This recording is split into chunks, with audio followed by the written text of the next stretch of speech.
Welcome back to the John Rondi podcast. Julian Dorey for he'll know this more than sixth time. Sixth time, you got it. Wow. 6 overall. And the last time I've had you on was months ago about your 1 million subs. Congratulations again on that. Thank you. You've been cooking since then. Things haven't trying. stopped. We were talking off camera. We were on camera. It wasn't filming. I'm not going to call out who was at fault. Hey, Joe was on it right away. Yeah, he was on it. Yeah, as soon as he saw it, he was on it. But we're good. Get me a desk over there, and it'll be like seamless. That's yeah, right. yeah. Nico, watch the fucking. Oh, he's blaming me now. He sure. says it's my fault for not getting him a desk. Right. Okay, whatever. You got a desk after this episode for sure. We were talking about drones. You mentioned how you had Jesse on for 6 hours straight. Yeah, and then I came and made you a thumbnail right afterwards. Okay, hold on. Before we get started, I was struggling with something on Photoshop. I was making my thumbnail. Julian lives in the town over from me. And I'm like, hey man, how do you do this on Photoshop? And he's like, you do this. I'm like, I can't figure it out. He goes, give me a second. I'm like, what? It's like Friday night. It's like 8 o'clock. I get a knock on my door at 8:20 and he's in my apartment to fix my thumbnail for me. He grabs my laptop. He's like, we're going to figure this out. And we did. And that speaks to the type of man you are. Anything for you, John. Or you just love making thumbnails, either or. Anything for you, I John. appreciate no, that, like man. when I have something in my head, like, no, you just got to. You're like, let me just fucking do All it. right, let's just do it. I was so like wired because I had just gotten off camera. I was like, all right, let's just go fucking take it. I hear you. You're like, you walked all the way. I'm like, dude, it's a half a mile away. Listen, I man, fucking walked it in about a minute. Not many guys would have done that. That's a big deal. Nah, I appreciate all the back and forth help you've always given me over the years. So I try to also Try to pay make it sure I'm back. doing that when I can as well. Be But it's in great each to other's be back. corners. Thank Yeah, you yeah. as always for having me on, man. Absolutely, dude. And thanks for hosting Nico too. Oh, Nico behind the camera. He's been to 15 Nico different countries. This guy. Karolitis, who I've been friends with since we were 4. And shout out to the Cage. Cage down in Prussia. King of Prussia. Yeah. Okay.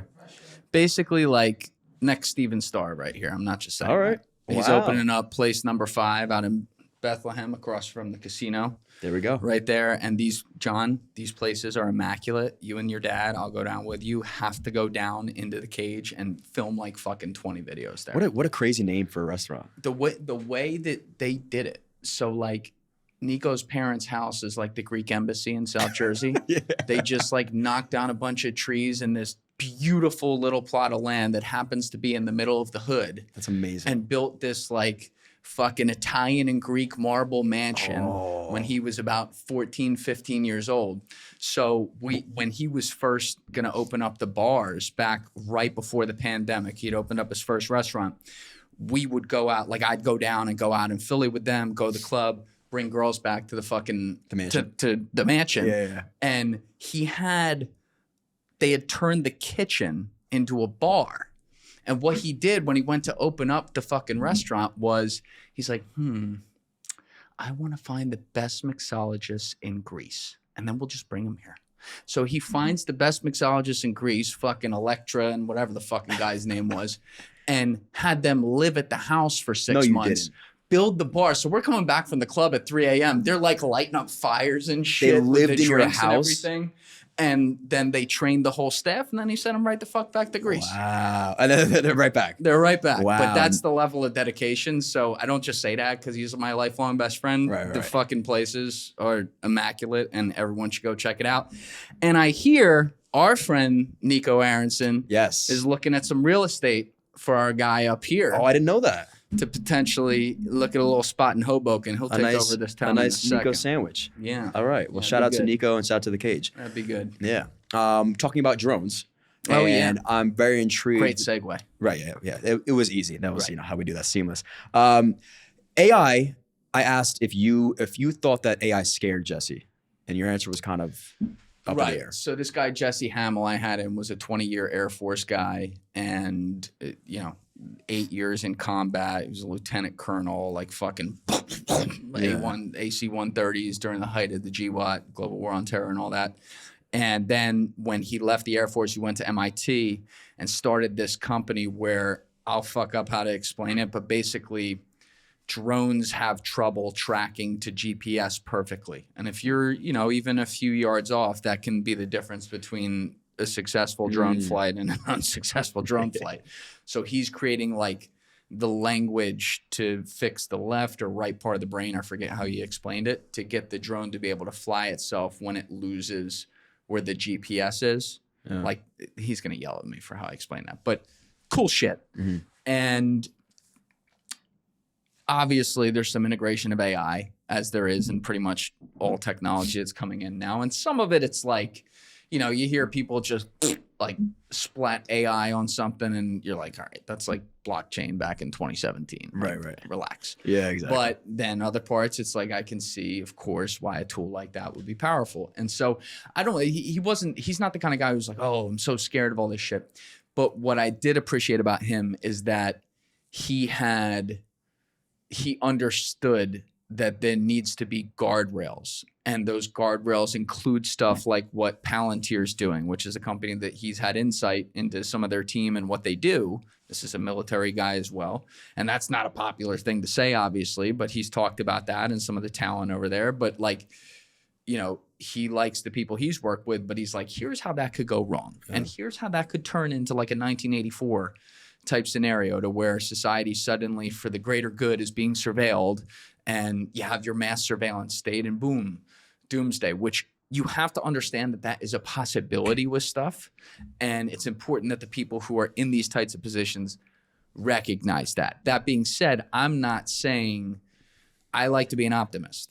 Yeah. And I like that we have a platform to be able to talk about this stuff. And so many people can speak out against things as they happen. And, you know, overall, altogether, get society aware of some of the pitfalls of what elite power can do when left unattended. But that doesn't mean that being an optimist, you can completely discount that that's a possibility. I think it's important that you always know it's a possibility, but you know, you also wake up and see the fucking sun came up. Well, that's kind of my thing too. Like, don't you think there's a possibility that we're already in it? Like if you asked or you showed this world to somebody from 50 years ago and you said, this is what doomsday looks like, you'd be like, yeah, that looks really scary. Everything that these people do is getting tracked. Everything on their phone is data that's collected by not only their country, but other countries. Like you would probably assume that this is pretty close to 1984 if we weren't desensitized to it. I feel like we're just like the frogs in the boiling water that's slowly cooking us. And I'm not angry about that either. Like I think people get so upset about like doomsday prepping and like, oh my God, it's the end of the world. You look at like people that used to read newspapers and the TV comes or the radio and the TV, they're like, this technology is getting too advanced for us. But people are still reading the newspaper and we watch TV. We're not dying because of it. I wonder how much of it is just like creating this hypothetical narrative to tell a story and create propaganda to get angry at the world. But I don't know. I think we're living just fine. That's a really interesting point you made because you're making a point I agree with. And then also in there's a small part where you're simultaneously arguing against yourself. I know. I do it to myself. Right. No, that's okay. I do it all the time. But like what you're saying there is valid. If I showed someone in 1954 what we all do with our iPhones and what the possibilities are there, they'd be like, brother, you're fucked. Right. Right? And that's the question. We're on a slippery slope. If you're looking at the doomsday people, are we too far down it to climb back up? I do not think we are. Right. But I don't deny that we are on a slippery slope of pressing accept yes to terms of service that we don't fucking read on everything that we do. Just did it 2 days ago. Right? I do it too. Like it's about, I ain't reading all that shit, bro. TLDR. Right, exactly. But I laugh about it and then it's like, well, what did I just give up doing that? And how, you know, maybe it's everyone does it. So right, at that's some my point. point, there's like I forget the fucking term for this, but it's like when a great enough mass has crossed over the valley or whatever, you can't stop it. Right. Like, you know what I mean? Like people can't. You know what you could use like a fucking blackmail example, which isn't what I was getting at, but this is gonna work. If you blackmail every single person in the world, blackmail no longer works. Exists, exactly. Right? Yeah. So there's like a point, a mathematical crossing point where it doesn't matter anymore. Yeah. So with us like giving up our rights and stuff, maybe there's a point like that, but that's also dangerous to just say, therefore it's all fine. We should not do that. I think it's only, it is. It's dangerous because of the hypothetical where that could eventually go. And if we all said, yeah, you know what, government take care of our lives and do everything for us, they then had the control to do whatever they wanted to. That's right. And there's the hypothetical of it could get very, very bad. But then it comes down to like, again, I think these hypotheticals of these elites want so much control and only them or only they're the ones that are living these fruitful lives and we're just enslaved to them. for me, it's like we said, you kind of like mentioned the border crossover of like the amount of people that are then on this side. Where does the elites then start? Like who's in this? Do you have to earn your spot in this category? Or if you then cross or you draw this line and say, we're the elites and you guys aren't, that's too easy for me to believe that could even be true. You know, that doesn't exist. There's no line that's drawn that these like Rothschilds of the world exist and everybody else is kind of like, you know, playing puppet. I don't know. Maybe that's where I'm a little bit different where I think. And I think there's plenty of conspiracy theorists that are like, you're wrong. And there's definitely deep states and stuff like that. Well, there definitely are. I think people get far too confident in being able to put their finger on exactly what it is and assuming they're right. Right. But I think about this a lot. I'd love to be a fly on the wall at the making meeting. And what I mean by that is, you know, people talk about the mafia where they take you to a room and they go, as this burns, so I burn with my soul or whatever. And it's like, is that what they do? They don't. I'm sorry. Or do they all just fuck each other on an island somewhere? Yeah, right. Like, they get to that point. Like what? Like, or is it like the assumed thing? Is it one of those things where it's like in the movie, in the dystopian movie, where, you know, the character who's like the happy teacher looks at the student and goes, "You're going to do that, right?" Yeah. Yeah, you're going to do that because you're a good girl. And then the little girl goes, okay, I guess I'm going to do it. I wonder if it's like that. I don't know. But like whoever they is, it's a lot of different days. They're probably not all working together either. That's exactly. They're probably not. Yep. You think we can barely agree on, you know, what the fuck to order for dinner. You think a bunch of rich people can all agree on exactly how the world Illuminati needs to run? You're giving them way too much credit. These are still human beings. Yeah. Like, you know what it means to be made in the mafia. Why? Because they talk about it, right? People kind of snitched and they went out and said, hey, here's how the mafia works. We know that to be true because it's true. We don't know. We're all conspiracizing about this Illuminati stuff because nobody's actually seen a video or a picture of this like ritual that they go through. Alex Jones has been there. Right, exactly. They're all fucking each other in front of an owl. Show me a video of that. You know what I mean? And what that actually leads to. He did. But that could have just been a bunch of random people. No, that was real. He did go to Bohemian Grove. That is a real thing. He was really there. Mind, John. Open your mind. I guess maybe my mind is a little bit too close to this stuff. Open your eyes. I gotta give Alex that. I gotta start seeing. I guess he got a bit, and then he did a video with David Gergen or whatever the fuck his name is. That interview is hilarious. The guy just, I think I'm thinking of the right one where he's talking about Bohemian Grove. He's like, so you go out there and all fuck each other or something? He's like, absolutely, we do not. That's how dare you talk about it this way or whatever. Yeah. I think that's what you do. I know you're talking about. Yeah, so maybe stuff like that I do close a blind eye to transparently because I don't think it'll ever impact my life as an individual, and maybe I am being ignorant and maybe one day it's going to slap me in the face. But if it does, you thinking and knowing about it isn't helping you either. Well, that's the thing, man. And I think this is where we got to strike a good balance here. We should speak out against things that we see that are wrong or patterns that we see that are wrong that are coming from people that obviously are powerful and wrong. But when you make your entire life about every fucking thing you've seen down to the rain being a conspiracy against you personally, I think that can turn into a very unhealthy thing. And like what is it, like a 1 in 4 trillion chance that you're even born? Like we're so lucky to be here for the blink of time that we are. And to me, again, this isn't to say just, you know, shut your eyes and ignore everything. That's not what I'm saying. But it's like, speak your piece, look at the things that you think are wrong, speak out about them, and live your life. And you know what I mean? Yeah. And know what you can control and what you can't. I've quoted this a million times, but my friend Tommy G has an amazing quote where he's like, you know, I can't boil the ocean, but I can boil my pot. It's a good one. And I'm like, that is 1,000% right. You're not going to boil the ocean, but your pot of water, boil it the best you can and do the best you can with what you have. That's what I would like to think I do. And I know a lot of people who do that. But, you know, I think we got to have more fun again as a society. I think since COVID, and I understand this. I mean, we all lived through COVID and what that bullshit was. And, you know, now we see things like just Epstein being blatantly covered up by people. And it's like right in front of your fucking face. And it's just gross. But like, we got to have more hope again. We got to have more fun, more happiness, more laughter. You know, where are the comedy movies? Where'd that go? You know, we let that die with like the woke shit and everything. Right. You know, like let's stop this. Let's go have fun. And to be clear, there's people out there who are doing that. I'm saying I think there's too large of a percentage of society that want to live in this doom and gloom. And I do think it's a pendulum, and I do think it will swing back.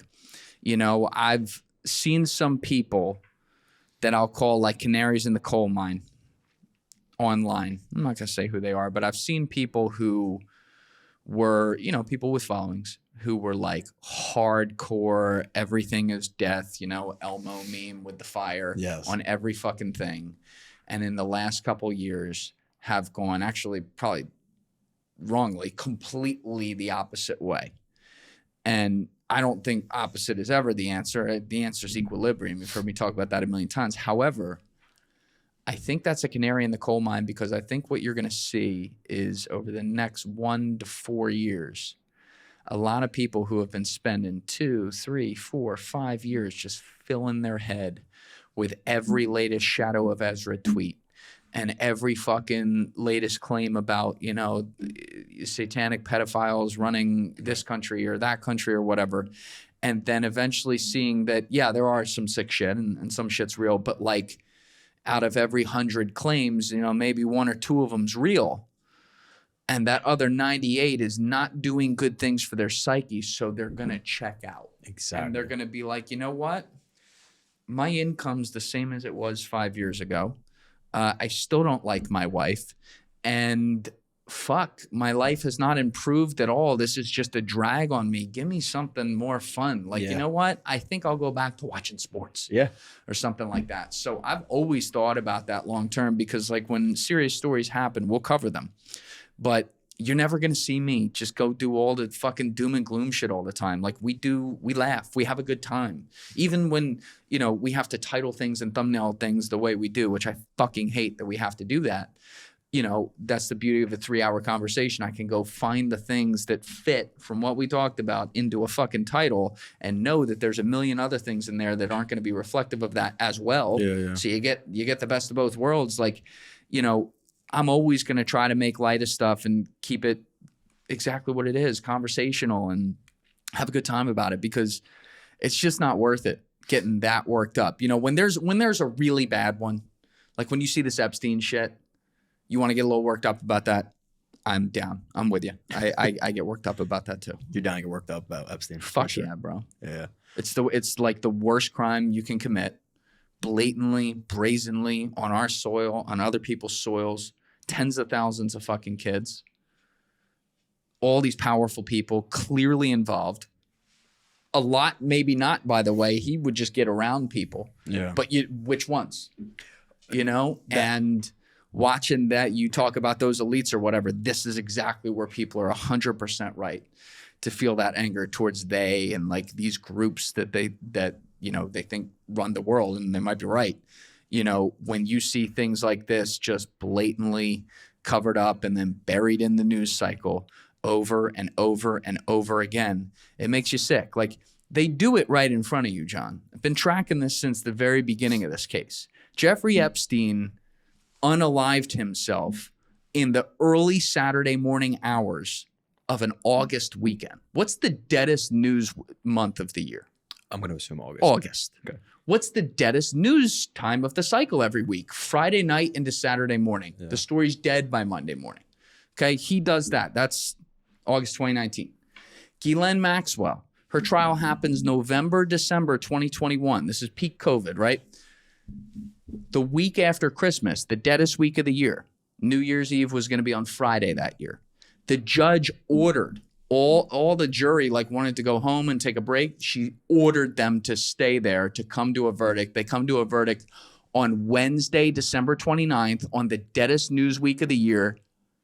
January 3rd is Monday, 5 days later. No one's talking about it. No one talks about the fact that the judge, she was convicted of trafficking children to no one. And the judge ordered all the records sealed forever, which some of that may have changed now with the Epstein files. I'm still not sure on that, so check me in the comments. But like, Like, that's a crazy order for a judge to give about one of the most prolific sex traffickers of all time. Sure. Then, early Saturday morning hours of February 2022, President's Day weekend, a 3-day weekend in America, Jean-Luc Brunel, Epstein's chief fucking trafficker in Europe, unalives himself in his prison cell in France. Story's dead by Tuesday because it was the deadest time of the week. Wow. Then they go and, remember the whole dance Kash Patel and Bondi were doing all spring? Oh, we got all the files. They're on my desk. It's crazy shit. And then they tried to make a left turn and say, no, it's actually nothing. And all of that, like, when they came out and were public about it, you had the blow up in June with Trump and Elon and everything, which was on a Friday, by the way. Just saying. But, all of that, they released it on, like, they had Kash come out on, like, July 2nd or July 3rd of July 4th week. That is wild. Everyone's gone. And now the best part is Thomas Massie, Marjorie Taylor Greene, Ro Khanna, Republicans, Democrats, they're all pushing to get these files released. He's running people against them. He turned on Marjorie Taylor Greene, who was like she literally used to wear a mask when they were required to that had Trump's name on it. She had his name on her mouth. Right? Like, no pun intended. Right. And, he turns on her and starts calling her a traitor for standing up for the victims of Jeffrey Epstein. What world are we living in here? He fights the Epstein files coming out all fall. Is like, this is a Democratic hoax, which is the funniest thing I've ever, like, of all the claims he's ever made, that's the most ridiculous claim I've ever heard. And then when do they find it? When does he sign it? And when do they get released? They get released on Friday, December 19th. They were supposed to be released in the morning. They were late.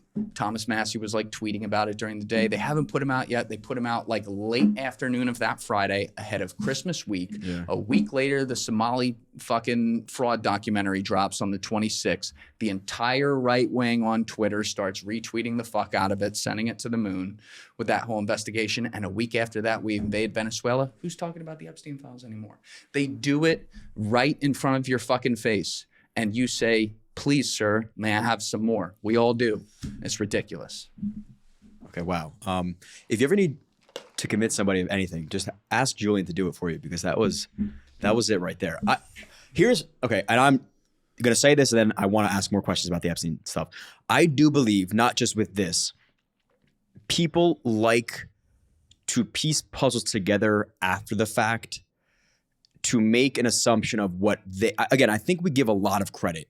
If that was the plan, that would be pretty spectacular for them to do. And it would be wild for them to try to pull it off. I think, maybe this is just my perspective, a lot of what we see and a lot of what we say in the news especially is like, oh, well, of course that happened. But it happened and then we said it. It wasn't like we predicted.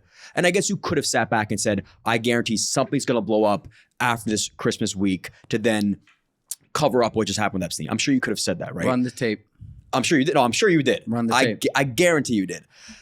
But for it to be true, I don't know if that would be wild for them to say, we're going to go now invade Venezuela at the perfect time just to cover this stuff up.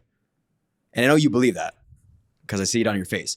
But let's assume that is true, right? They were ready to invade Venezuela last summer, bro. Sure. But now do you think... And by the way, just to correct you, I'm going to say there's a strong possibility.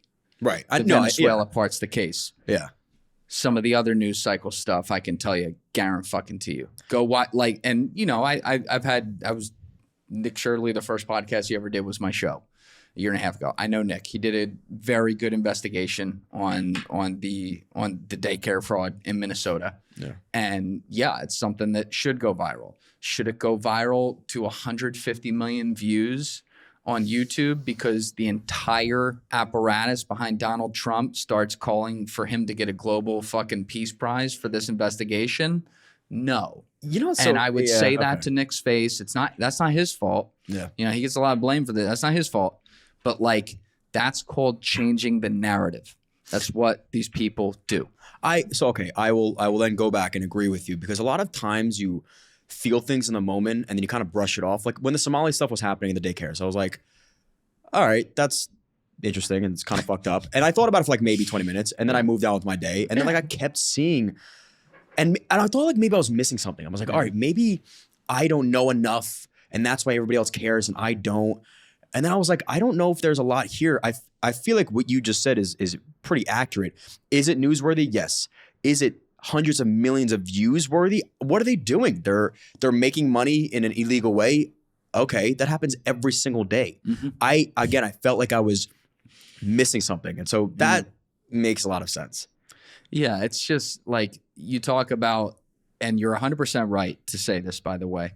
It's easy to go hindsight 2020 and create a pattern on stuff. Which a lot of people do with conspiracies. I started making this pattern after the second one when Guillen was found guilty on the 29th of December when the judge ordered those fucking people to stay there all messed up and everything to come to a conclusion of the most important trial that she was ever going to oversee. And then Jean-Luc Brunel died on a Saturday and went right on fucking cue. And then they released these fucking files or they released what they were saying weren't the files because there's not really anything here right before July 4th. And then they came out and fought the Epstein files all the way to make sure they're released on Friday, December 19th before Christmas week. Like it's how, like when you talk to people in power positions, I'll give you an example. They understand how to play the news cycle. Chuck Schumer, he's been senator since fucking Vietnam, right? Chuck Schumer, who's right here in New York, has done a press conference every Sunday morning in front of whatever cameras and microphones there will be on some fucking street in New York every week for the last fucking 4 centuries. You know why he does that? Because he knows that Monday morning in the news, that's what they're going to be replaying from the day before, and that's what starts off the news week. People play into the news week because at the end of the day, and I fall into the same trap sometimes as well. I'm not just separating myself from this.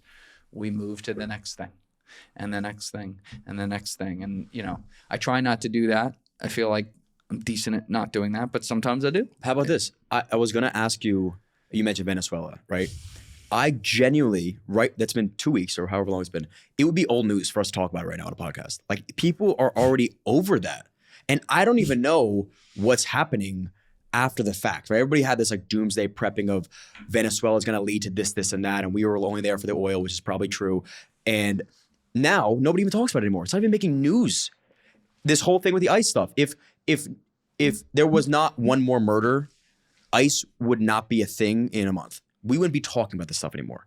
We'd move on to something else. If nothing else came of it and there was no other murders and stuff like that, we wouldn't care because it's been going on since 2002. We just decided now to make a mess of it. Right. Now it's the thing. Now it's the Elmo meme. It's the Elmo meme. And that's and I understand why it is on some level for sure. But right. Like, I don't want to say that we don't care. We will move to your point. What the greater point you're making here is we'll move to the next thing that suddenly everyone's pissed off about. And like with Venezuela, I'll give Trump this for sure. He's the only guy that was honest about it right after the fact. He's like, well, they got a lot of oil. I mean, listen. He's bringing all the oil executives in 3 days later. Yeah. Like, whereas Pete Hegseth's like, it's about the drug. Shut the fuck up, Pete. Listen, I'm not saying they don't move drugs, but they basically move 3 baggies in an 8-ball compared to what Mexico's doing. And we've declared them terrorists, and I don't see fucking drones hitting them or pulling their leader out of there. And we could within a night, just like we did with Venezuela. I know for a fact we could, actually. I'm willing to say that. I won't explain more with that. No, I'm not talking about Shine Bomb with that, to be clear, but with cartels, for sure. Of course. We could do that. Not all of them, but, you know, certain leaders, for sure. I think, again, like people have said, oh, we took out a dictator and the secondary bonus was that we got the oil. No, obviously the priority was the oil, and then the bonus was we took out a dictator. I think it's all fine and dandy so long as we don't repeat what we did in Iraq. Well, that's the thing, John. Everyone needed to have, and this is our problem with society, moving from thing to thing. Everyone needed to have an ironclad opinion on that. Exactly, dude. The moment it happened. Yep. And I'm very happy with what I consistently said right after that, which is that in all likelihood, I'm going to need 1 to 2 years to be able to give any semblance of an actual opinion on what this is. Right off the bat, there are multiple things that are true at the same time, and it's like an even scorecard. Donald Trump did break a campaign promise and went in and did a George W. Bush type potential regime change here. Don't like that. It was also a perfectly executed mission with no United States casualties. I've seen imagery from the ground, like very fucking well done. I think I sent you that. Yeah. And now we wait, because when you look at Venezuela, it is a very different thing. And this is not to make a judgment on it yet, but it is a very different thing from Iraq. Or maybe it's not. On the surface, here is how it actually is different. Yeah. Iraq, it was a socio-cultural religious situation. Right. You had Sunni Muslims, the Baathists, Saddam, in charge of Iraq, in a region surrounded by over 1 billion Arabs, most of whom are Muslim, who are Sunnis or Shias, including a not-so-good friend right there that was a Shia in Iran and their government. When the United States went in, they did one of the most retarded fucking things you could do. They said, all right, no Sunnis are allowed in the government. The Baathists are gone. It's only going to be Shias now. So they also then had to blow up the country, basically, and they created an insurgency as a result, which ended up, I mean, Saddam Hussein was an awful guy, but they made the situation way worse because they created a big vacuum for Al-Qaeda that became ISIS to come in and be like, look at what the gringos are doing. Let's go. Yeah. So it was culturally a powder keg. Venezuela doesn't have that. Venezuela was a communist country where most of the people, I can tell you, whether they're liberal or conservative, most of the people statistically hated the leadership and had no hope. They had the biggest refugee movement of any country over the past decade. It probably will end up being surpassed by Ukraine within a couple years, but like Ukraine still hasn't surpassed it. They've lost 9 million people from that country over the last decade. And I'll let you go. I just want to, the other difference too is like Venezuela saw prosperity so quickly in their past. You know, they lived that. Yes. So to see, like, if we were to go through and have a communist nation and see this like turmoil, we would be super sensitive to it and we would hate that. Whereas I feel like Iraq never, and they did have a prosperous nation prior, but it wasn't anything like Venezuela. Yeah, they lived under a bad regime. It doesn't mean that there weren't some people there doing okay. Right. Very different. But Saddam was a sadistic bad guy. It's just like, what do you replace that with? Yeah. And so in Venezuela, you do not have the threat of like a cultural holy war happening in the region. Yeah. That is a big, big difference here. That said, multiple things can go wrong here. Okay, right now the Venezuelans, yay, USA, just like a lot of the Iraqis were, by the way. Yeah. Very excited. I mean, my editor, Christian the Venezuelan, he was watching it like it was the fucking Super Bowl. Right. Yeah, I mean, we were worried. Like the next day, we couldn't get a hold of him. And I got a hold of him. He's like, Julian, it was crazy, man. The Delta, I love the USA, bro. The Delta comes right above. We go outside because he's like right in on the hillside there looking down in central Caracas. Oh, that's Caracas. crazy. So he hears the Deltas, goes outside and just sees like, no and way. And they're like, yeah, because they're like, holy shit. Because like he would text me and be like, oh, Julian, I'm so sorry. Electricity went off for 13 hours, you know, like, because this was Maduro's regime. Right, can you like imagine they couldn't even like have that? So they were very, very happy, to be very clear. And that is the overwhelming feeling in the country. And right now it's a honeymoon. You know, the Americans, Donald Trump came in, we loved, we did, all that. Now, here's another scenario. What if you get a year or two down the line, a bunch of these Southern Exxon oil executives come in and say, we got your best interests at heart. Yeah. Contigo, right? Amigo. And suddenly the Venezuelans who haven't had any access to their oil income for 25 years now taste that oil income, which is theirs. They're sitting on the biggest oil reserves in the world. And suddenly, this is just human nature, bro. Suddenly they're like, yeah, we don't want 40, 50% of it, whatever it is. This is ours. Fuck that. You're saying from America's perspective. I'm saying from the Venezuelans perspective. Okay, I see what you're saying. Why are these gringos coming in here and taking what's ours? Because now they've settled in to the new world. I'm not saying this is wrong either. I'm saying this is human nature and how they may feel. And now suddenly they might be like, wait a minute. the imperialist American nation came in here to make us one of their fucking colonies. Now who propagandizes that? Every other country around the world who already propagandizes all of our social media, including in this own country, to turn us against America at all ends, including in some places where we don't deserve to have that happen. I completely agree. Right? And other places where maybe we do. Yeah. But either way, you don't want to see outside influence, but we also do it to them, to be fair. Like, so, you know, it's just some underground game.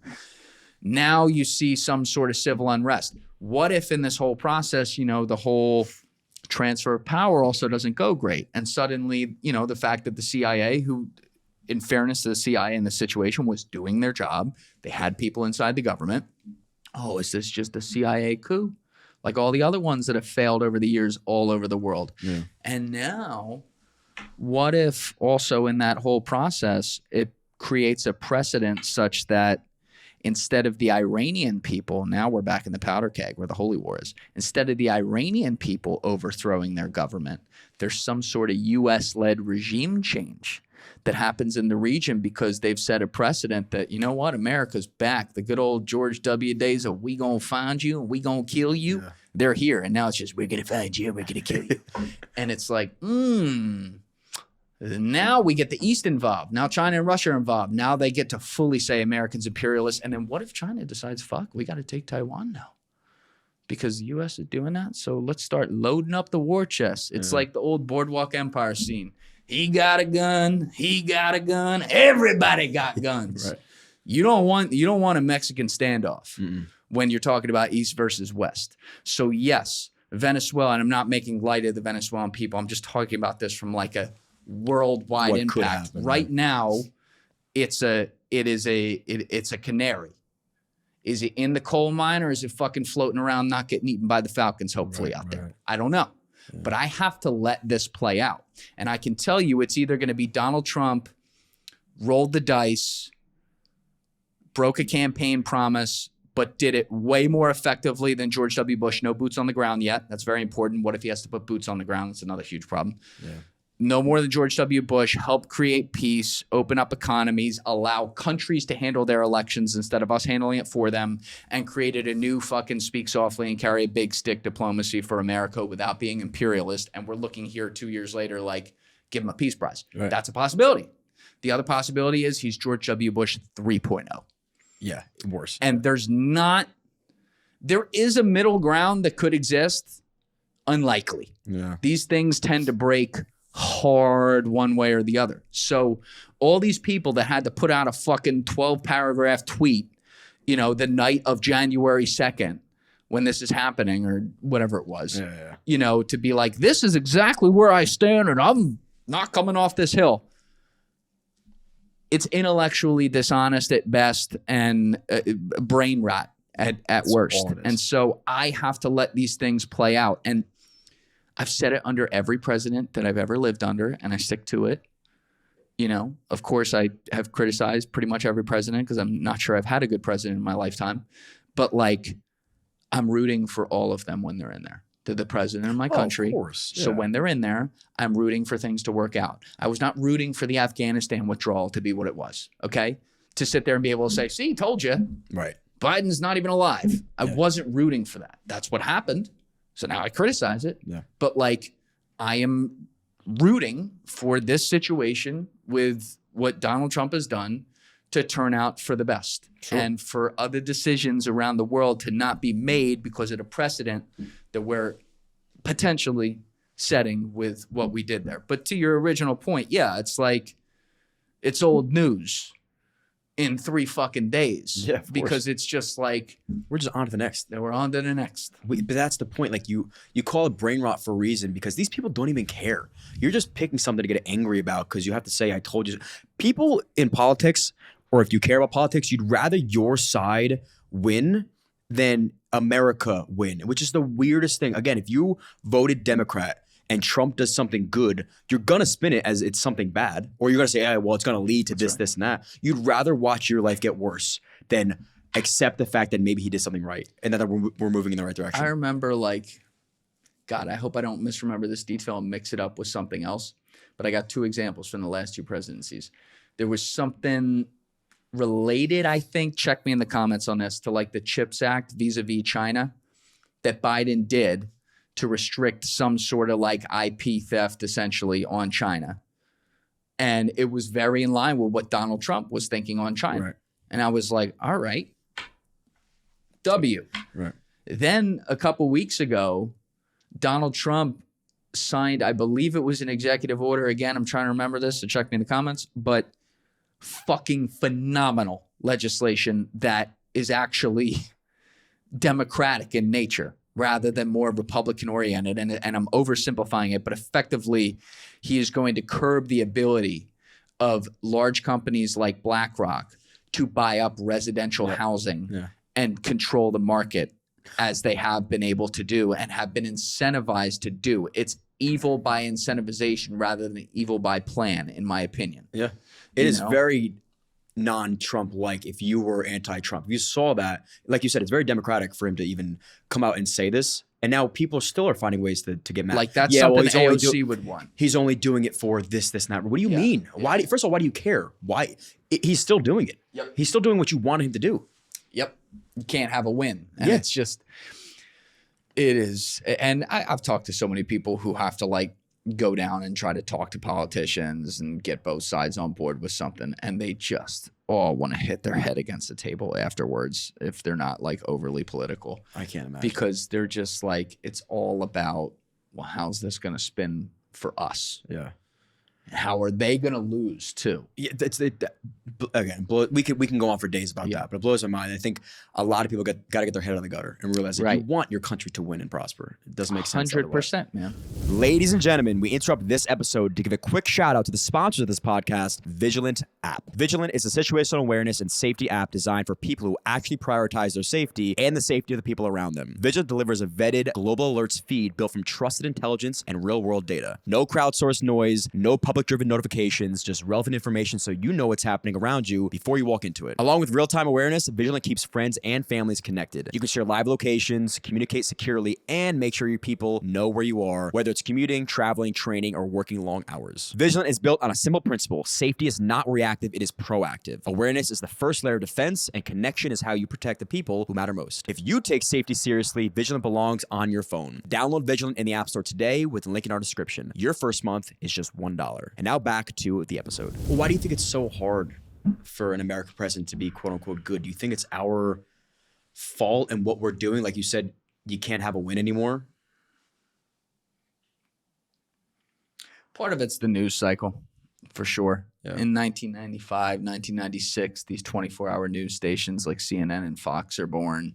And then the internet and social media comes born about a little more than a decade later, right? The social media.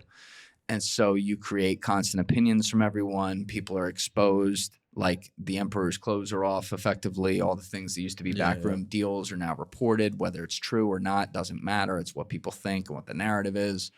So there's a lot of things that change that cause us to have this feeling. And I think about this a lot because I'm very prejudiced against politicians. I'll freely admit it. Like they're one group of people that, you know, I'm extremely prejudiced against. I don't welcome them on my show. They're not allowed. You know, and I have that's the one group of people I have no problem just eviscerating on my show, regardless of party. But sometimes I wonder, I'm like, man, why am I that cynical about it? And I think a lot of my cynicism is fair. Maybe some of it's not. Yeah. Maybe sometimes it's like, you know, the world isn't as perfect as you want it to be, Julian. But I also always remind myself that the world is not this perfect place of like it's always A or B. You know, there's things that happen and there's decisions that got to be made where it's like, what's the least worst decision? Right. You want it to be what's the best decision, but what's the least worst? And that can be morally very, very dangerous. But it's a reality. Yeah, and maybe I'm oversimplifying this, but it's very hard to see the white in a black and white picture if all you're looking for is the black. You know, so for America, we don't have a lot of patriotism anymore. But during the days of Kennedy, we did, you know? And so like we wanted to root for him. We wanted to see him do well. So even his mistakes, maybe we didn't hold it to him that much. And then his wins we glorified. And maybe that's why it's a little bit harder for us to see a win or a good president. But it's also, I feel the same way. Like we have this narrative now in America that throughout in the entire world, politicians are corrupt and they're bad people. But why is that always true? Like that politician had to have started as a good person at some point. Did they get corrupt, or were they truly born bad people and their mission is to become bad and have a lot of power and fuck a lot of people over? I don't think that seems to be the case for everybody. I agree. I don't think we've been talking about this recently on different podcasts. So I'm fascinated by it. I don't think anyone's born evil. No. I think there are some people who have certain parts of their DNA that are predisposed to be able to go that way when an action is done upon them versus other people, for sure. Yeah. But like I've always been obsessed with environments and what environments do to you. Mm-hmm. Let's take Xi Jinping as an example, who's a totalitarian ruler of China, an objectively awful guy, very smart guy. Very, very smart. That's a mistake people make sometimes when they hate someone, call them a dictator and all this, which is all true. Yeah. But then they discount their strengths, which is a huge mistake because you have to know who your enemy is. Xi Jinping, obviously very smart, well-educated guy, but his father was a member of the Communist Party of China. And I forget what happened, but he was disgraced and I believe kicked out of the party when Xi was a little boy. And so as punishment, Xi had to hold a sign in the middle of the town square when he was 6 or 7 years old that basically said something along the lines of, my father is a traitor to China and the Communist Party, and I'm his, bastard son or whatever. Wow. And everyone in the town had to come by and jeer him, including his mother, who I believe spit on him to go by, which I'm sure she didn't want to do, but like it's like a iron fist force. And so when I look at that kid's psychology, the little Xi Jinping, what do you think that did to him? Of course, yeah, of course, exactly. He took that all in. He's crying there. It's a traumatic moment. The whole town, the fucking bakers coming by and spitting on you. Your mom's spitting on you. They're all saying your dad's a traitor. You're the son of a horrible man. And he looked around and he went, all these motherfuckers. Okay. I see you. Yeah. All right. You want to shove me in a locker right now? You want to fucking bully me? I'm going to own all you. I'm going to fucking own you. And he made it his life's goal to study and work and take over the very thing that his own father was kicked out of. It's straight up fucking House of Cards shit. It's Game of Thrones shit. It's biblical shit. Mm-hmm. And so you have to understand what drives a person like that. He wasn't evil. He was a little boy who was pushed right over the cliff, and he said, fuck it, here we go. So I think that people, I always think about it, what if they fucking let Hitler into art school?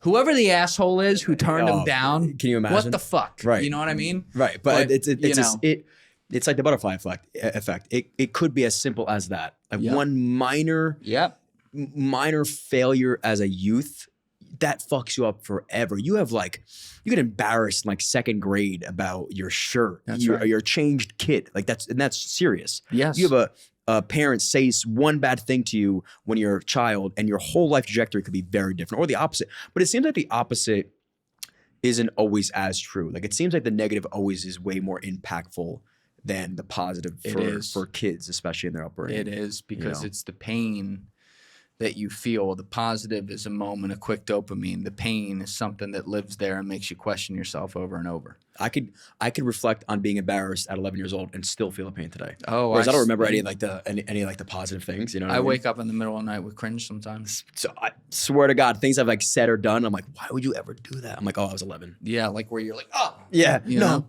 Don't do it again. And yeah, there are. I try to be self-aware of that. I'm sure I fall short sometimes, but like in my own life,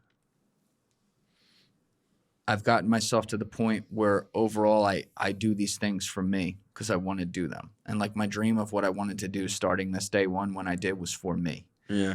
But there are internal drives in me that will not go away, that are driven by all the people who said I couldn't do things, all the people who said to shoo, all the people who doubted me, all the people who, you know, decided that I wasn't good enough, all the people who made me a backup plan, all the women that maybe could have had me that didn't take that opportunity. Like, these things, they stick there. I'm an only child too, right? So I was always on my own island, looking at land, seeing who else was there. And so there is no doubt that there's an internal drive of me where it's like, you said what? You did what to me? You passed me over? Me. When I put all this work in to do this, or I showed you that I wanted to get this thing, I wanted to be better at this, and you said, fuck off, I'm going to show you, bitch. I'm going to show you. And that definitely, that is ingrained deep inside my soul. And like, I'm a fucking competitor. I don't want to win. I want to dominate. Right. And I really want to dominate the fucking thoughts and minds of the people who said you won't. Huh. I wonder if you'd be different now if you didn't have people telling you, or would you just be, because you're probably not sensitive in a bad way, aware of these people that are telling you can't, whereas like maybe somebody else just like kind of like, you know, water off a duck's back. They don't really give a shit about it. If I don't care about it, then I don't care. Right. If I walk by a ping pong table and some guy says to me, I'll bet I could fucking lap you in this, I'll fuck you up, I'd be like, yeah, I'll bet you could. I could give two shits. I bet you're wrong. I bet if somebody really pushed you, you're like, I'm going to be Marty Supreme. That's where I'm different than like Michael Jordan. Michael Jordan is the most competitive son of a bitch all time. He could walk by like the Asian table tennis champion who's like, Mr. Jordan, I will kill you. And he'll be like, fuck you, kid, hop on the plate. And actually think he's going to win. Right. I'm not like that. I don't give a shit about ping pong. All due respect. Right. But like, if I give a shit about it and I want to do it and you're like, yo, I'm going to beat you at that. I'm like, the fuck you are. Yeah. Or like, yo, you're never going to do this thing. Not only am I going to do that, I'm going to double it. I'm going to triple it. And I'm going to win. That's my point. I think it would take one moment of you to say, you know what? I want to be really good at ping pong for you to now become obsessed with ping pong. And then like, you do not want to lose to ping pong. Maybe. Yeah, absolutely. Like if I really wanted it. And then those voices would get a lot louder. For sure. You know, you've just picked this path of being a podcaster. Now you're listening to everybody that has doubted you in the past as fuel, versus like if you didn't take this seriously, you wouldn't give a fuck about people saying. That's right.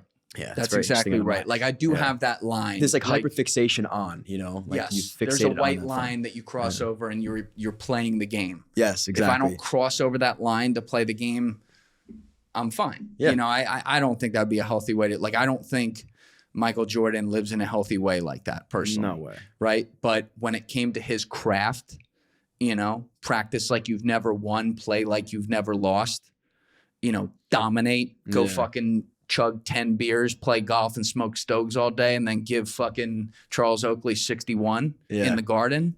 Like, that shit riles me up. Yeah. And that's why there was just no one, the closest thing to him was in basketball was Kobe. You know, there's just that mentality. Like, and Kobe's another one who's passed over a bunch, you know, and they're like, you know, you're good. You're not that good, kid. Over and over and over again in his life. And he was like, fuck you. Yeah. You know, he was not born. Kobe Bryant, to be clear, was one of the best athletes in the world. Let's not get it twisted. No. The NBA athletes are literally the best athletes in the world overall.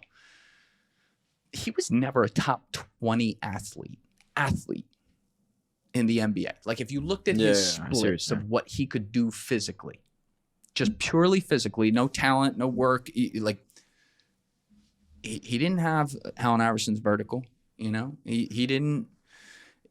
I would say some of the quickness of Jordan, he didn't have that. But he was very talented. And he put the work in. Yeah. And he had the craft and the studying. I remember I used to have at my desk at my old job, I used to have this picture of Iverson and Kobe, where Iverson's back is to you and he's trying to cross up Kobe and Kobe's just studying him. And it was an article that Kobe had written for, I forget what it was called, but the place, like the Athletes Tribune maybe. Okay. And this is maybe a decade ago. He wrote this article about how obsessed he was with Allen Iverson when he came into the league. Because Allen Iverson, who's my favorite player of all time as a Sixers fan, Allen Iverson was the #1 overall pick in Kobe's class, right? Kobe was number 13. And he respected Allen. But like Allen was the guy that just showed up and put his heart out on the court. He wasn't necessarily like, he always got shit because of the practice speech. He practiced, but like he wasn't obsessed like Kobe was to be in the gym every hour of every waking day. Yeah. You know, when Kobe's a rookie and they go into overtime in the playoffs and he has a couple air balls in overtime because his legs were just a little gas. He had played 90 games or something that year, and that was a lot more than high school. You know, that motherfucker went home and went to the high school gym and shot all night long. Janitor let him in, and that's it. Like, he had that obsession. So he wrote this article about Allen Iverson and how obsessed he got with, out of respect also for Allen, his rookie year. He said he was in New York, I believe. Lakers are playing the Knicks, and I think either he got a DNP, like didn't play, like coach's decision, or he only played a few minutes. Yeah. And the same night, the Sixers were terrible, but Iverson gave someone 35. And he's watching the highlights in his hotel room. He was just pissed. Yeah. And so he ended up studying. This is I love this sickness. He ended up studying how the great white sharks off the coast of South Africa hunt seals. And he would study it on how he would be able to hunt Allen Iverson. That is wild. On the court. And fast forward 5 years later, to my pain, Iverson's MVP year, I'm a little boy. Right. We go to the finals against the Lakers. And when it really mattered and they needed some stops, fucking great white shark, Kobe Bryant's locking it down. Yeah. And that level of just absolute insanity is the shit that gives breath to my lungs. Because I'm like, that's what it takes to be great. You can have all the talent in the world, right? Like, I know I'm put on this earth, born to do what I do. I know that. That's not enough. What are all the things that happen behind the scenes to make sure that if I want to get to this point with this delusional, crazy thought of like, I want to be the greatest of all time. Like, to get to that point, the shit you got to put in, the obsession you got to have, and the ability to be self-critical of every fucking thing you do, every bar there better be through the roof. And guys like Michael, guys like Kobe, guys like Tom Brady, that's how they are. And I'll say, like, I denied that to myself a lot of my life. I think I was always afraid of that gene, looking back on it. Yeah. And I really came into touch with that over the last few years, that like, oh my God, the only, like, when you're talking athletes, put fighters to the side because they're always saying crazy shit to promote fights. Yeah, not saying it's not all real, but it's like a little different. When you look at the other types of athletes that aren't promoting a fight, the only guys when they talk who I understand and I'm like, yes, that's how I think, are Michael, Tom, and Kobe. Just the hyper obsession. That's it, man. Yeah. Like, they're about that life and they're willing to sacrifice for it. I don't think it's a coincidence, John, that the day Kobe died, the moment I found out that he died, this is kind of crazy shit. Patrick Bet-David had done an interview with him on stage about 5 months before that, in August 2019. Someone had made an 11-minute, 27-minute cut of it. I think I've talked to you about this before, with just the highlights with some music behind it of like Kobe talking about his life and his obsession, and it's amazing. And I was listening to it on the fucking treadmill when Kobe died. Whoa. And him talking about, I got off the treadmill to the text of like, yo, Kobe Bryant just died. And listening to him talk about how people around you are not going to understand when you're building, and they're not going to understand how much it takes. They're not going to understand the sacrifices you're going to make. They're not going to understand that you're going to have to go away. They're not going to understand that like this is your life for a while. And make no mistake about it, he said, that time is lost. You can't get it back. You can just try to make up for it. But like, if that is where your mind is and that's what you want to do and that's where your North Star is, you got to be willing to sacrifice to do that. And the people who really know you and really fuck with you will understand that. I don't call Nico as much as I used to in the past. We don't go to the clubs and shut them down as much as we did in 2018 and 2019 by a long shot. But like, this is my ride or die, who, by the way, also works his ass off 7 days a week himself, so he understands. And like, he gets it. Yeah. He doesn't need to listen to my podcast. I have no doubt that he doesn't. He can pick up the phone and call me. But like, he knows what I'm doing. He knows what's happening. And he knows that when it goes, 3 months without us talking, it's not because I don't fucking care. Right. You need people that understand that. Yeah. And I'm lucky to have a bunch of those people, because what I don't ever want to get lost in this conversation, that I think people who think like that can kind of get lost on, is all the positives too. I talked to you about all the people who, it's like, you turned me down. You said no. You said I couldn't do that shit. Fuck you. Like, I'm going to use that. There is also such a wide range of people in my life, from family to friends and everything in between, to people who didn't know me, who just believed in me day one. I got a text from a girl the other day who started listening to me at episode 5 when she was 19 years old. Wow. And listens to every episode to this day. Like, those people far outweigh the doubters and everything like that. And so I always make sure I focus on like the greatness and the luckiness of having people like that in my life. And then when the work needs to get done, these people. Right. Fuck you. Huh. So it's a balancing act. Yeah. For you. It's so funny because you mentioned the gene that you have, and I do believe you have a specific gene that makes you like this hyper obsession of something. It doesn't matter what it is, right? Like, when you say you're obsessed with something, it means different than when somebody else says they're obsessed, right? Like, their level of obsession is not even close to yours. He has hypomania for sure. But I wonder if that can be taught, because I've never really seen it, right? I hear it on social. I hear people get really motivated for maybe like a day, but to bring yourself to a level of, I don't care about anything else but this one thing, and I'm going to do whatever I can, and I'd rather die than not see myself try and succeed at this one thing. I don't know if you can, maybe there's an age limit, like maybe you can ingrain that in somebody that's younger, but at our age, and we're 30 now, you try to get a 30-year-old to change their life habits, it's very, very difficult. And again, I've seen these stories online of, I was 35 and broke and I was miserable at my job, and then I picked up this one thing and now I love it and I'm upset.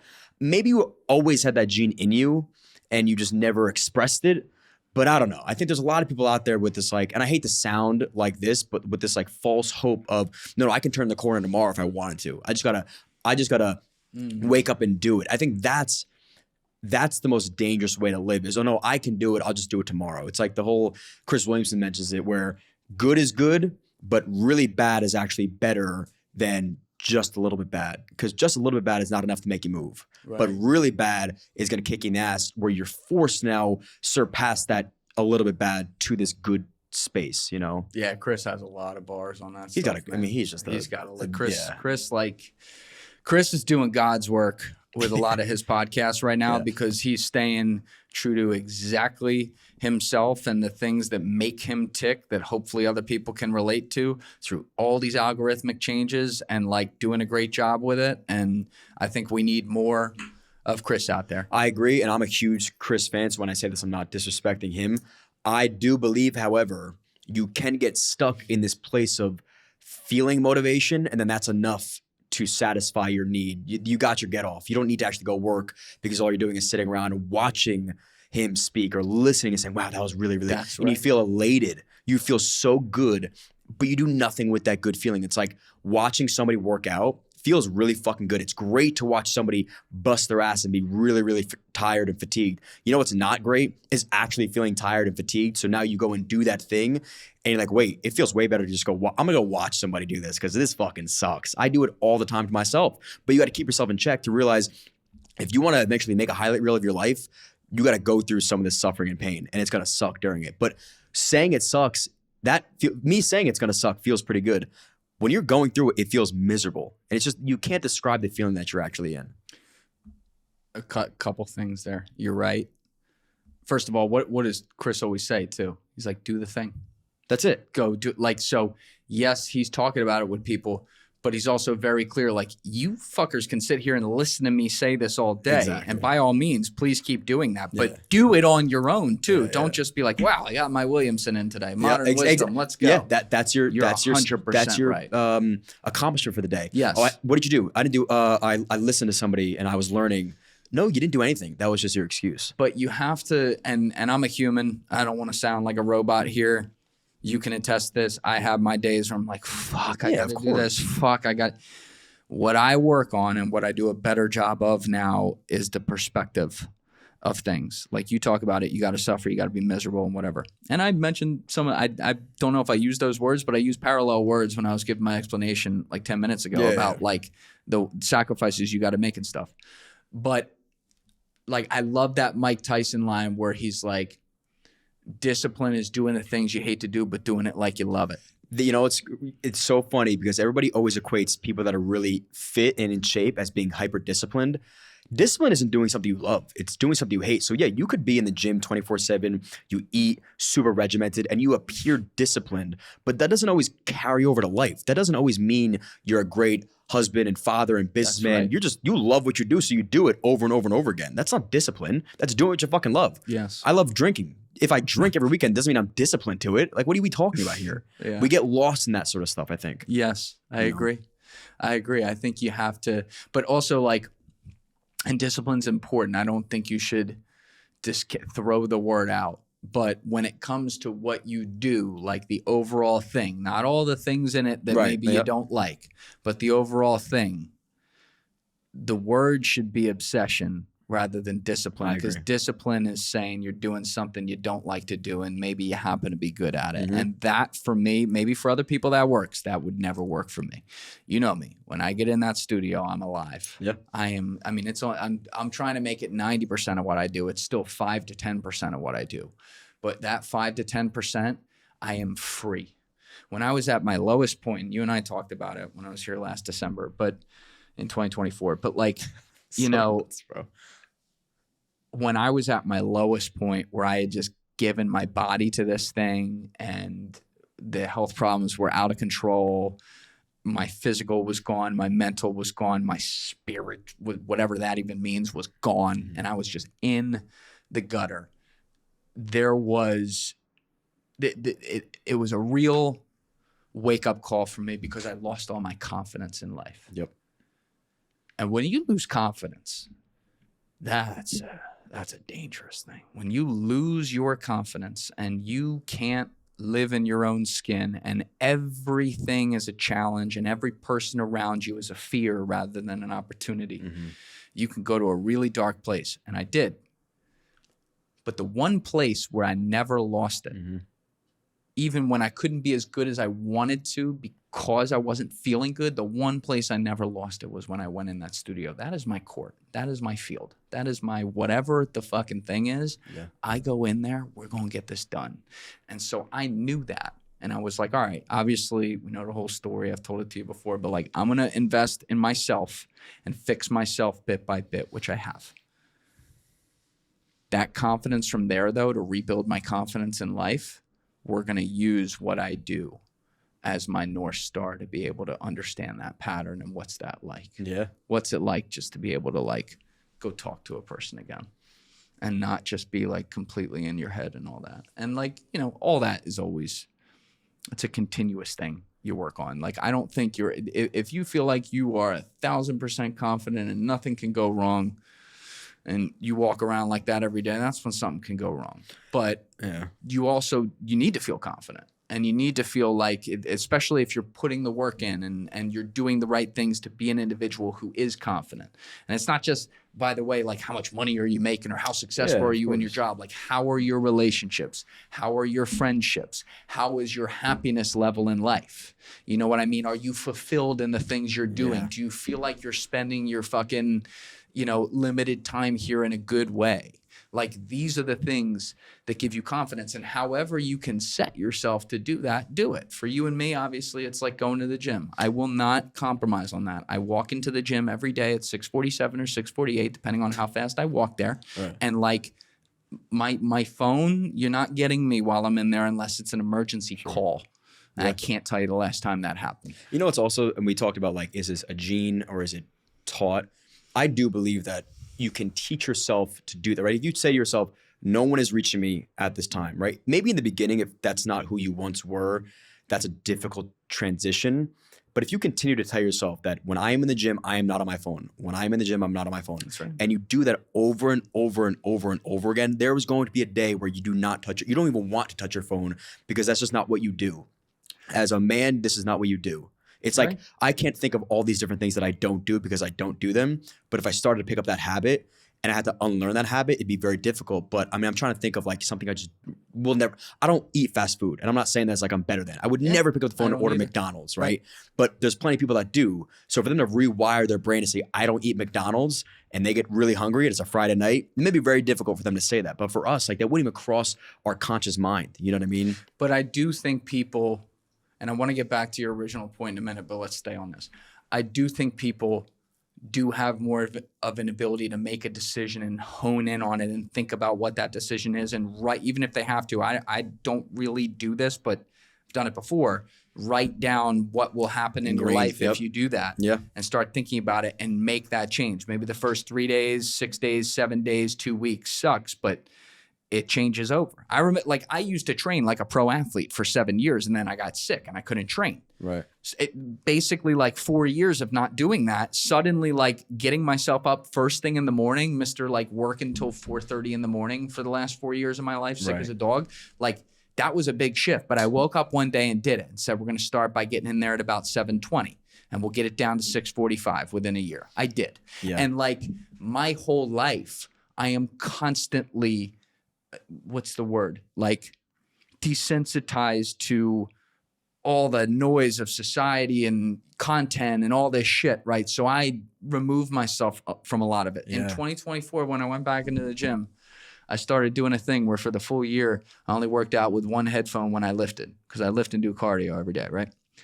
And then December 2024, I took out the headphone. I don't use headphones when I lift ever. You don't listen to music? I do not listen to music when I lift. Oh, you don't touch your phone? I do not touch my phone. It sits turned over. And so I observe. It's just natural. I observe all the people just on their fucking phone in between sets. Like my pussies. favorite is all the fucking girls on the treadmill just like this. And guys too. Like just like this. Just like you're not doing anything. It does give you a sense of like, you fucking soft bitch. Like I'm here and I'll do it all the time. Like when I'm on my phone, I'm on my phone. Waste. But then I turn my phone off and I'm lifting and I look at people and I'm like, that's what I look like?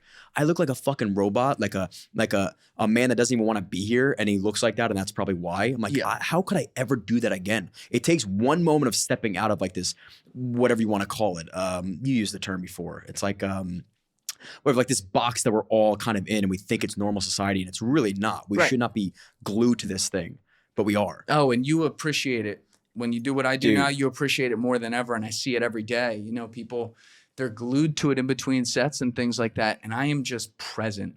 And there's no music coming in because like I get very lost in music. I experience music very viscerally. And so I love that during cardio.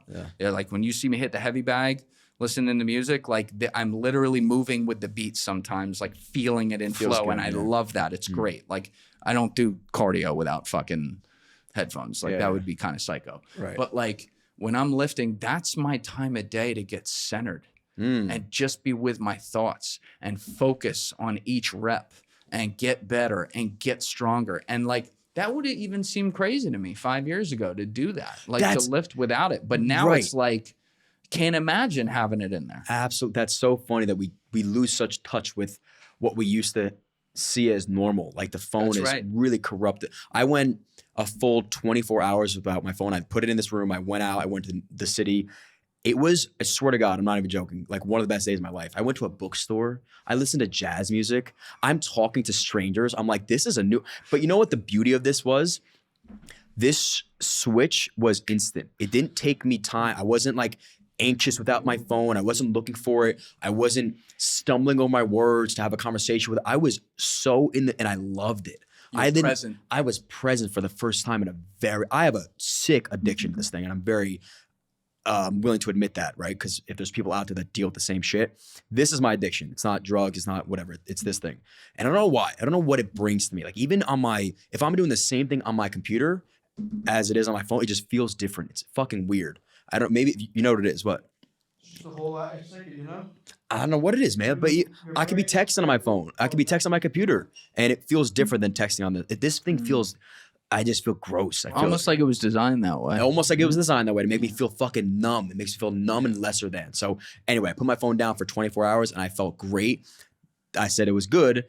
The con was I went right back to my phone the next day and I was as obsessed. I didn't like lose that. You know what I mean? I thought I would maybe get more desensitized and say I don't need this thing. Monday came and I was like, I need this fucking thing. When you get really in touch with like the unnatural nature of instantaneous access Yes. to random people, and you just think about that, like when you're alone in here sometime and your phone's just sitting right there, or when you're on it, just think about what are all the people that I'm randomly living vicariously through right now that I couldn't give one fuck about, that are controlling what I do. And if you put a camera up right there to watch you, what would it look like watching you Yep. do this? Exactly.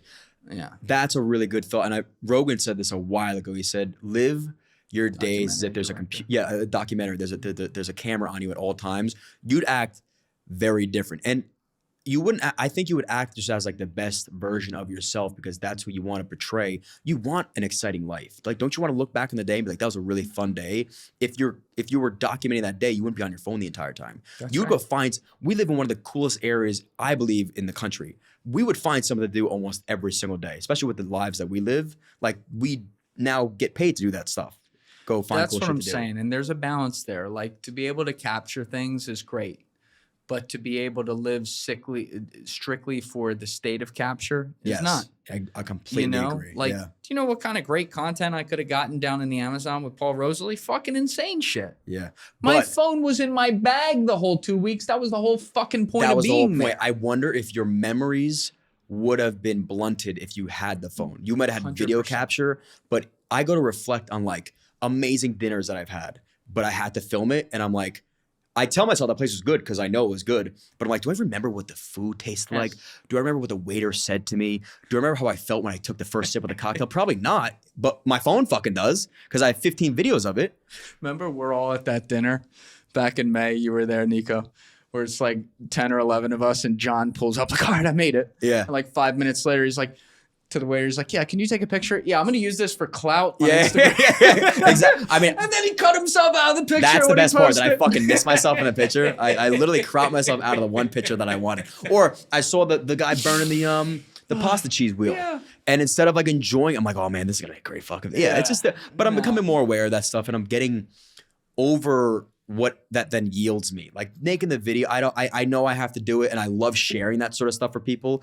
But the thought of like, I wish I had somebody that could do this for me would be incredible, bro. Time and place, man. Exactly. And that was like 100%. when Deef and I went to Paris and Rome, we were so present the whole time. You know, we weren't there to fucking get content. Like, we had pictures and videos at the end, but not like that many. Like when I went home for Christmas and was showing my mom, I think it took 5 minutes to go through everything we had. Like, yeah, there we are at the Eiffel Tower. Which is funny there, because you know? I thought about that. When you guys were there, I'm like, I haven't seen really anything that they're doing some cool. And my assumption was like they're living in the moment or they're just not doing that They're cool living shit. in the moment, Yeah. you know? And that was like kind of the beauty of that, to be able to do that on a, you know, 10-day business trip over there where we get to do a lot of personal, you know, sightseeing of, you know, in Deef's case, 2 places he had never been. My case, I'd never been to Paris and I hadn't been to Rome since I lived there 11 years ago. So that was kind of special. It's like, you want to live in that. You want to feel that. Tell them what you did to Joe, because it is pretty hilarious that you did that. Oh, it was funny. I don't know if I would have handled it as well as Deef did, because I hate, like if you said to me, I'll tell him first. Yeah. So I said to Deef in October, I was like, all right, December 10th through December 20th. What do you got? He's like, nothing. I'm like, okay. You got a passport in order? He's like, yeah. I was like, we're going somewhere. Put it off on your calendar. Keep it open. He's like, oh, great. Let's go. And he's like, where are we going? And I'm like, you'll find out at the airport. He's like, oh, this is awesome. Oh, he was bought in the entire time. So, yeah. Okay. So but here's the thing. Like a week goes by and he's like, all right, where are we going? And I was like, what do you mean? He's like, I mean, you're going to tell me where we're going. I'm like, no, I said, Malaka, you're going to find out at the airport. Yeah. Like, that's what this is. And he goes, no. Like, you got to tell me. I'm like, Dave, go fuck yourself. Like, you're going to find out at the airport. He's like, you're fucking with me. 2 weeks later. Bro, I got to, I'm really into fashion. I got to plan this out. And so eventually I started fucking with him. And like, I would drop like fake hints that's about hilarious. stuff. And he'd be like, oh my God, we're going to Australia. You son I of a knew it. bitch. Japan, let's And I'd go. be like, yeah, maybe you got me. And eventually he like literally comes in one day and like puts his hand on my shoulder. He goes, listen, it's been funny. This is a nice joke. You got to tell me where we're going. And we got everyone in on this. You were like kind of in on it at some point. Mark Gagnon was like in on it. Like, oh, fucking Deep doesn't know where they're going. This is hilarious. He was like fucking with him. And like people would be like, oh, Deep's going to figure out where they're going. We were talking about on Patreon and be like, you got to tell me. So I said, all right, Deep, pack for between 35 degrees and 85 degrees. I would have been so mad. At that point, when I'm like, hey, the joke's over and you're still going, I would have been furious. Yeah. So I was like, I knew he was going to be really pumped. And it was funny because the very first guess when I bought the tickets that he said over text was France and Italy. I'm like, God damn it. Oh, he did? Yeah. And those were his first two guesses. Yeah. That he is goes, crazy. are we going to France and Italy? Like he said both. And I was like, LOL, guess you'll find out. Wow. And then he never thought we were going there because like a month later, I was a real son of a bitch. I was talking with someone on a podcast. And while we're mid-conversation, I was like, yeah, no, I'm actually taking a trip in December. And one of the things you got to think about on these trips is like when you go to get cuisine that you don't understand how it works or like what it's like or what to expect. Now, that was somewhat true about French cuisine, but I know some French cuisine from America, but not a ton. As you well know, I fucking know Italian food inside now. That's what I do. If you're New Jersey, you need to know. Right. So right away, Deep's like, oh, we're not going to Italy. Oh, shit.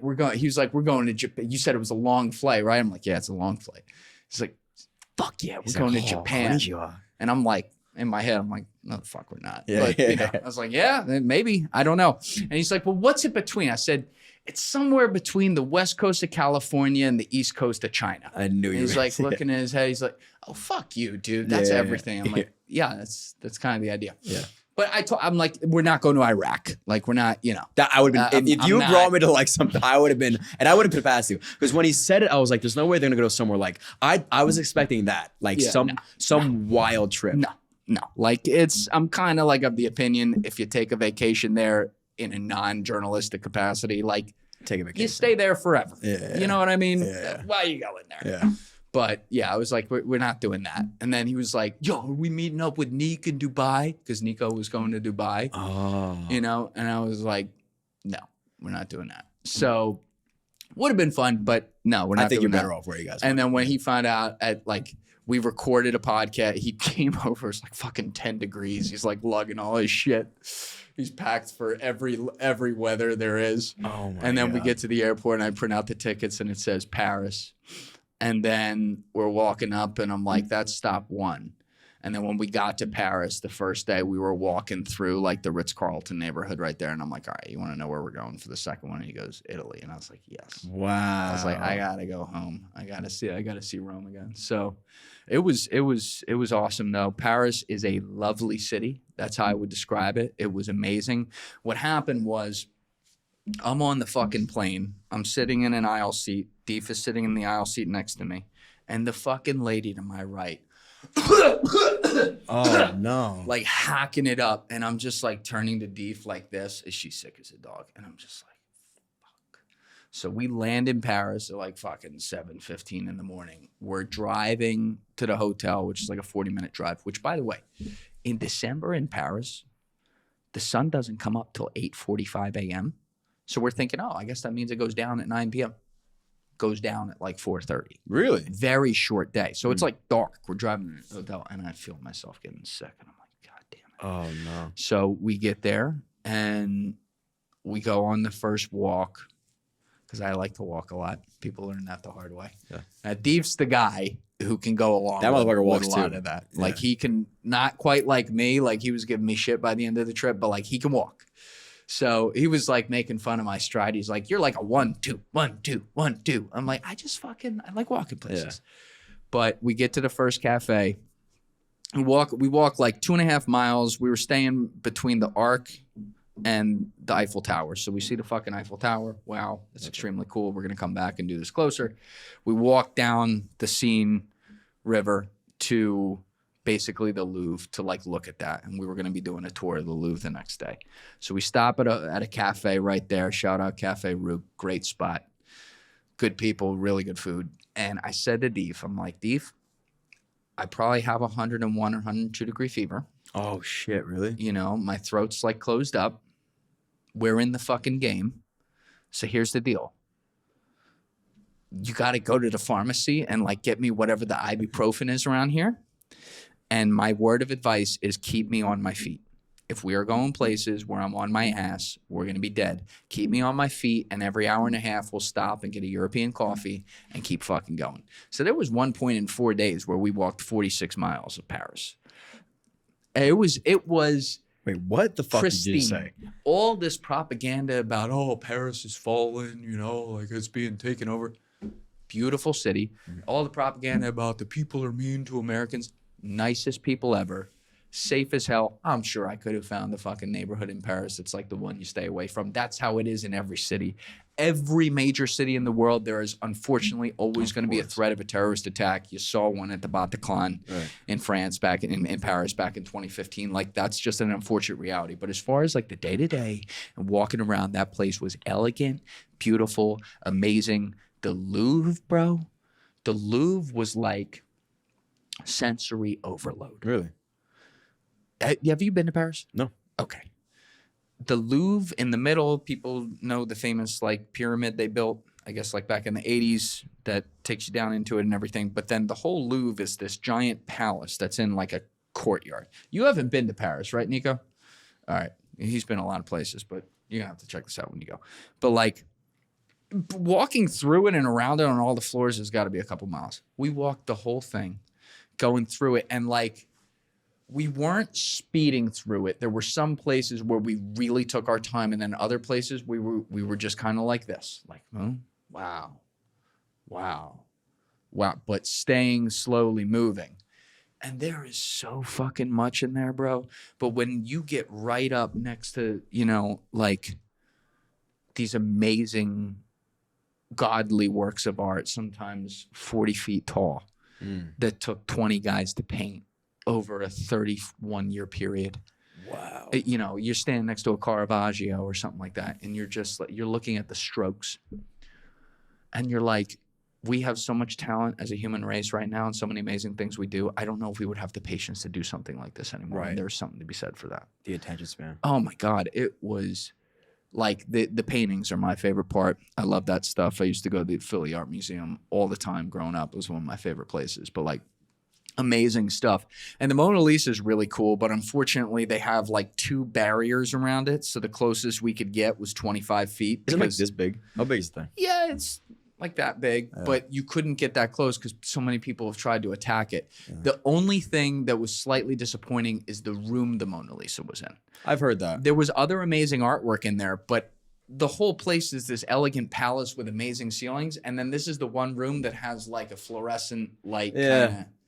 I was like, I feel like we could have done better. Maybe they did that on purpose, like keep the focus just on this one painting. Maybe, but it was, you know, so many. I took a video of like this, like the window of where you can see through the pyramid, and then up into like this immaculate ceiling that reminded me of the Sistine Chapel. It was just.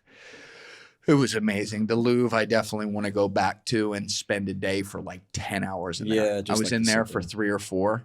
Wow. I want to be in there for 10 and sit in front of a Caravaggio for an hour. Just to stare at it. Yeah, it's just like if you're an artist and you enjoy any kind of art, right? Like I'm a different kind of artist. I don't paint shit, but like I love art, right? Like you can hear the song on the painting. I can hear the beat. It's a beat I've never heard before, but it's like those paintings speak to you. Huh. What was the most astonishing thing you saw there? Like, it just blew you away. I don't know if there's an answer to that, but there was one piece, I forget who painted it. I took pictures of it, where the painting on one side is a guy stabbing. I actually can't remember now. It was a guy stabbing another guy in a battle. And then you walk to the other side, and the other side is painted, and it's the other side of it.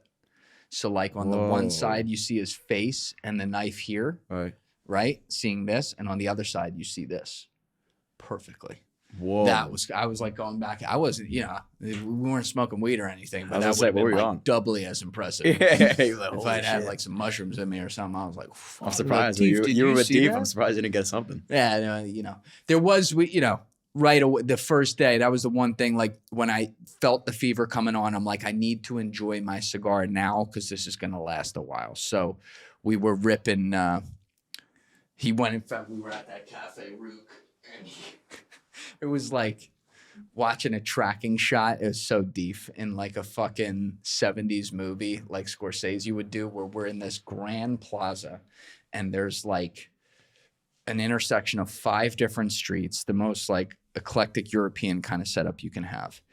And I see a pharmacy across and I'm like, maybe they'll have some papers. Sometimes like some of these places will have like some weird shit like that. So I watch Deef, like I'm sitting at my seat, just sipping coffee, looking out like on the outside.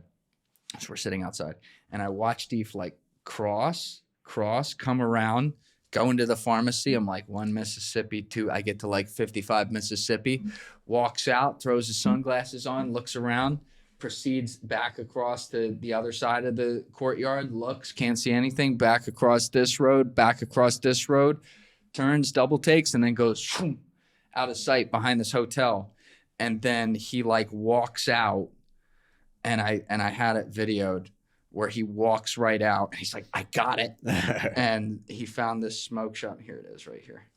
So I like video him coming out and he's like, I got it. That's great. He comes and sits right down. It's his first That's time in beautiful, mainland dude. Europe. Sits down with his papers, has the coffee, starts rolling the cigarettes. What do you guys, is tobacco? Yeah, just That's regular awesome. tobacco. That looks fucking great, dude. And then we went back in there and it was kind of a cool vibe because I don't smoke cigars a ton because I like them a lot. Yeah. But when we were like walking through like the beautiful area That is of Paris, you have to send me this, man. just ripping. Yeah, I'll send you that for the podcast. Just like That he is was taking great, videos dude. of me just like ripping the stove, taking it all in.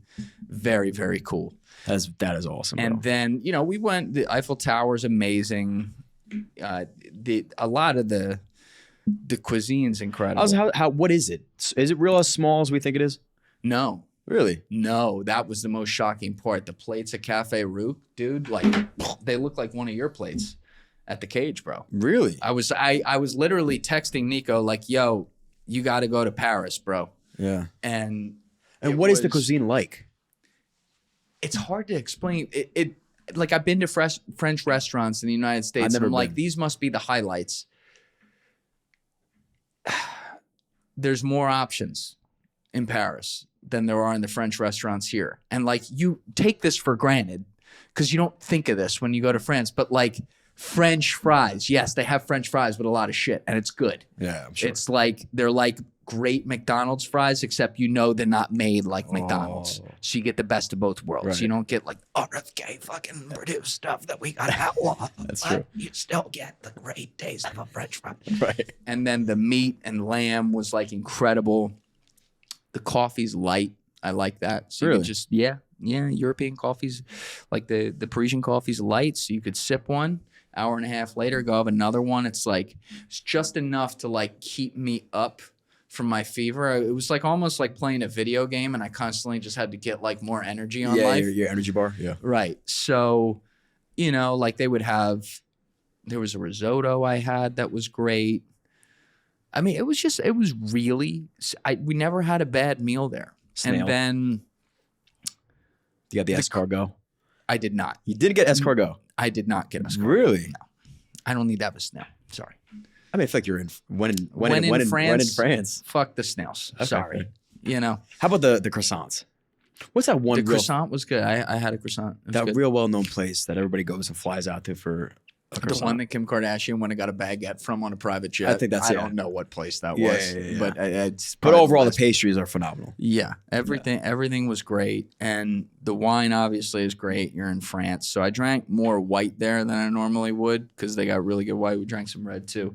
We were just drinking like fucking guzzling every day, and we had like we had this joke because 2 days later he got sick. I mean, we were like this.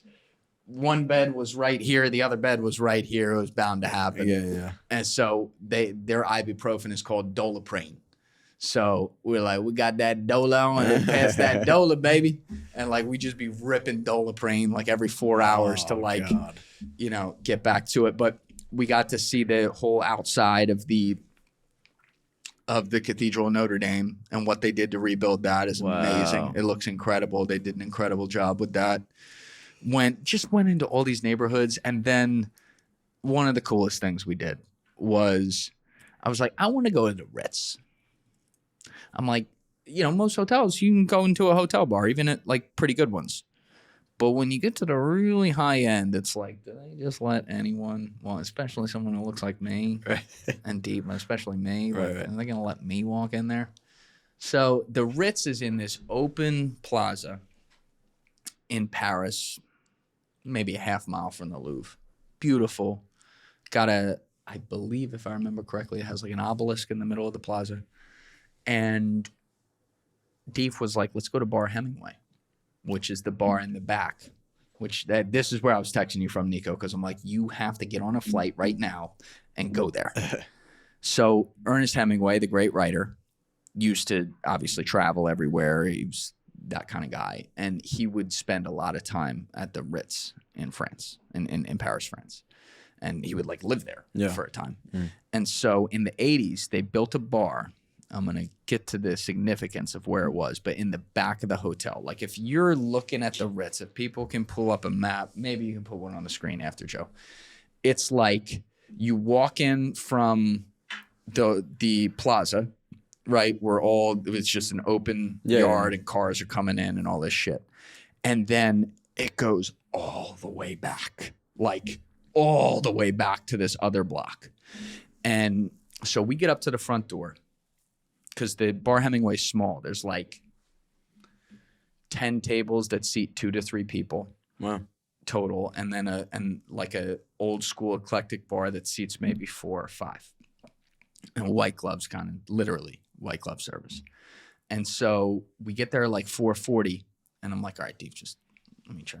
Let's see if they're gonna let us in. Yeah. So we walk up to the front door like calmly like this. I'm like, all right, let's just act like we belong. And I go, because this was the other thing. I don't have an ear for French. I have an ear for Italian. I do not have an ear for French. I can't speak it. The fucking, I love listening to the women speak it. Like it sounds awesome. I'm sure. But like, it's, by the way, the women in France. Are they? Probably very skinny, I would assume. They're in great shape. Whatever they're doing, it's working. It's working. Okay. Like there were just so many. Yeah. Though I just, it was nice. But anyway, so I was, how like even in English, when you have a head cold and a fever, you're like delayed. Yeah. Like someone goes to say something and you're like, yeah, right. Yeah, I'm going to, and I can't speak like I normally speak. Now do that in French. Yeah. Where I don't speak a fucking lick of it. So I would like walk up to someone and be like, au revoir. They're like, English. It's okay. Yeah. And I'm like, oh, thank God. Did they speak English over there? Oh, almost all of them. Isn't that crazy? Yes, which I very much appreciated and felt bad and like an ugly American because I really couldn't think. But I walk up to these guys. I know the Ritz guys are going to be speaking English for sure. Of course. So I'm like, we're going to Bar Hemingway. It opens at 5 o'clock. We're a little early. I think it's in the back. Can we go back there? And the guy like looks at the other guy and he goes, Bar Hemingway, and he looks at his watch. The front guy looks at his watch, and they're like, "Yeah, you're a little early, but proceed, go back there." Yeah. And I'm like, "Thank you, we did it." So we go in, and immediately, I'm like, "I'm gonna get dragged out of here. There's no way I should be allowed in here." I looked at it later. It's like the starting point for a room was like $27.50 a night just to like book it. Oh, we got that. God, dude. So you walk in, it's glorious. It's like better than the Plaza Hotel and more exclusive looking even than the Plaza Hotel in New York. And there's like a hallway that goes back and you see the actual bar, the hotel bar. And I'm like, well, we're going to Bar Hemingway. But that looks cool. And you see a place where they probably serve food. Couldn't really be sure. I didn't stop for long enough. It looked like there was like a fucking Saudi oil meeting going on. I'm like, okay. So I keep walking. And then there is you get to this hall that has all the most exclusive stores in the world, Versace, Gucci, Ferrari, I think. Like, it's hard to even remember. But one of the most beautiful halls I ever stood in. We took some pictures there as well. This is what it looked like. But it was just lined with everything on the left and right. There is all these little stores with one security guard and one personal, concierge who's going to take you personally through the stuff in the little store if you go in there. And I was just like, Dave, I'm the last guy to remember to get a picture. I'm like, we got to get a picture right here. Like, this is kind of sick. So that goes all the way back. And then you get to the back, and now it looks a little, you walk through these doors to where Bar Hemingway is going to be on the left through these blinds, basically, that they pull together. And it looks non-discreet. Yeah. Like, it looks nondescript, kind of. Mm-hmm. Like, not like in that back room, not an elegant area. So we wait in the line. Thank God we got there. We were like 5th in line. And then they opened 5 minutes late, which is like rock stars are always late, right? Yeah. And they're like, table? And I was like, yes. And they give Deef and me a table right in the back. And you can see Deef was kind of in heaven. So you see the blinds right there behind him. You guys were in t-shirts? That's where you waited in line. Wow. Yeah. It's not like that. Like, everyone's dressed casually. It's not a place you wear a suit if you don't want to, things like that. But you go nice. In there, and Ernest Hemingway's typewriter is to the left that he would write on at the hotel. There's pictures of him all over, from a young man to an old man to magazine covers. And then right behind us, there were letters on the Ritz station head that was right behind my head where I was sitting in the corner, that he wrote in the 50s from the Ritz in Paris to people. That's so cool. And it was just this like amazing, and the bar was like an old school, almost speakeasy feel. And so everyone gets in there and it fills up, but it's a small exclusive place. So they close the blinds. All right, that's it. And the waiter, there were 4 guys working at the time, 1 behind the bar and 3 guys working all around. And so the lead guy goes, okay, since everyone got here at the same time and we filled up, I might as well do the speech for everyone. Talks about all the drinks, gives us the menus. I knew it was going to be super expensive. I'm looking at him like, wow, a Negroni's like 40 euros. Wow. And so immediately I'm thinking of Nico, and I'm like, because his drinks are like unreal. And I'm like, this better be the best Negroni I've ever had. Just like in general, like, I'm going to pay whatever it is here, but like 40 euros for a Negroni. Who do I like? Am I going to get a blowjob with this too? Right. Is she hot? Yeah. So I'm like, I'm going to get a Negroni. Deep's like, I'm going to do it too. First of all, they had like a perfect, like, not a seafood tower, but a tower of like olives, nuts, everything like perfectly and they would say this one goes good with this kind of drink, this one, that kind of thing. And so they come by and they bring the Negronis, and Deef and I, we looked at the presentation. You would have scored it a 10 out of 10. Nico, I know you don't score a lot of 10 out of 10, but you would have given it a 10 out of 10. Presentation was great. I don't really give a fuck about that. I want it to be good. Yeah. So I'm like, all right, deuces. And we both take a sip, and we both look at each other and like sip it again. I was like, oh my God. Yeah. It's the best thing I've ever had. John, we had 2 of these in about an hour and 15 minutes. It was the drunkest we were the whole trip. Really? I realized they were actually the best price thing we ever had. Right. Because it was like having fucking 4 in one. Like, we were walking in the restaurant after that. I was like, dude, fuck, bro. Like, I don't even feel my fever. I'm so happy. That's amazing. Did you watch them make it? Or are you able to see? No. The bartender was making some behind. I don't know if he made all the drinks right there. They might have had, I don't remember. Because like, it's very tight in there. But and we were just like, you have, in a good way, you have like sensory overload. And so I showed you where Deef was sitting and where the blinds were behind him. And then I went, wait a minute. I look at Deef and I go, because you would never know that right in front, like when you walk outside those blinds, that's the back street right there. Mm-hmm. And it's got like an automatic door that people can just come in and out of, but people don't even know it's the Ritz because it's so nondescript in that back area, and it's unsigned. Right. And I was like, Deef, that's where they snuck out Princess Diana. I'm like 100%. That I think it's called like Rue Cambon. I'm trying to remember off the top of my head. I'm like 100%. they created the version where they were going to take her out the front in the plaza where all the paparazzi was, but then they took her out the back and you see the security. I'm like, the last place she walked before she got murked was right here. Where we're standing. Yeah. That's crazy. And then I Googled it and I'm like, yeah. Right. So that was, and then we walked out that door when we That's so finished cool. and we were like a little sauce too. I was like, whoa, this is kind of, That is sick, man. this is kind of eerie. See, those experiences are just, you can't be, even like, again, we talk about, like New York City has so many cool spots like that. We just don't take advantage of it. You know, again, like I love watching somebody make a cocktail for whatever reason. You know, like I know what goes into it, but just watching an artist at work and seeing how they stir and the type of ice they use, it makes the experience so much better, man. I can't wait to take you to the cage. I'm excited. Now, do you make the drinks? Oh, You yeah. can. Oh, All right. yeah. As long as I can watch you do it, that's all I care about. All right. Listen, never ask someone to do what you wouldn't do yourself in Right. your I business. assume He based on lives how you're that. dressed, you can make a nice cocktail. There's a reason we're lifelong best friends. There's certain details we're oriented with. I'm excited. All right. But yeah, so yeah, Paris, 10 out of 10. Can't wait to go back. We met so many people. You know where they all wanted to come? Here? New York. Yeah, dude. I want to live in New York. Bro, it's the best And place in that's the world. thing. Like, we live in this doomer time where everyone likes to talk about the West is falling, all the cities suck and whatever.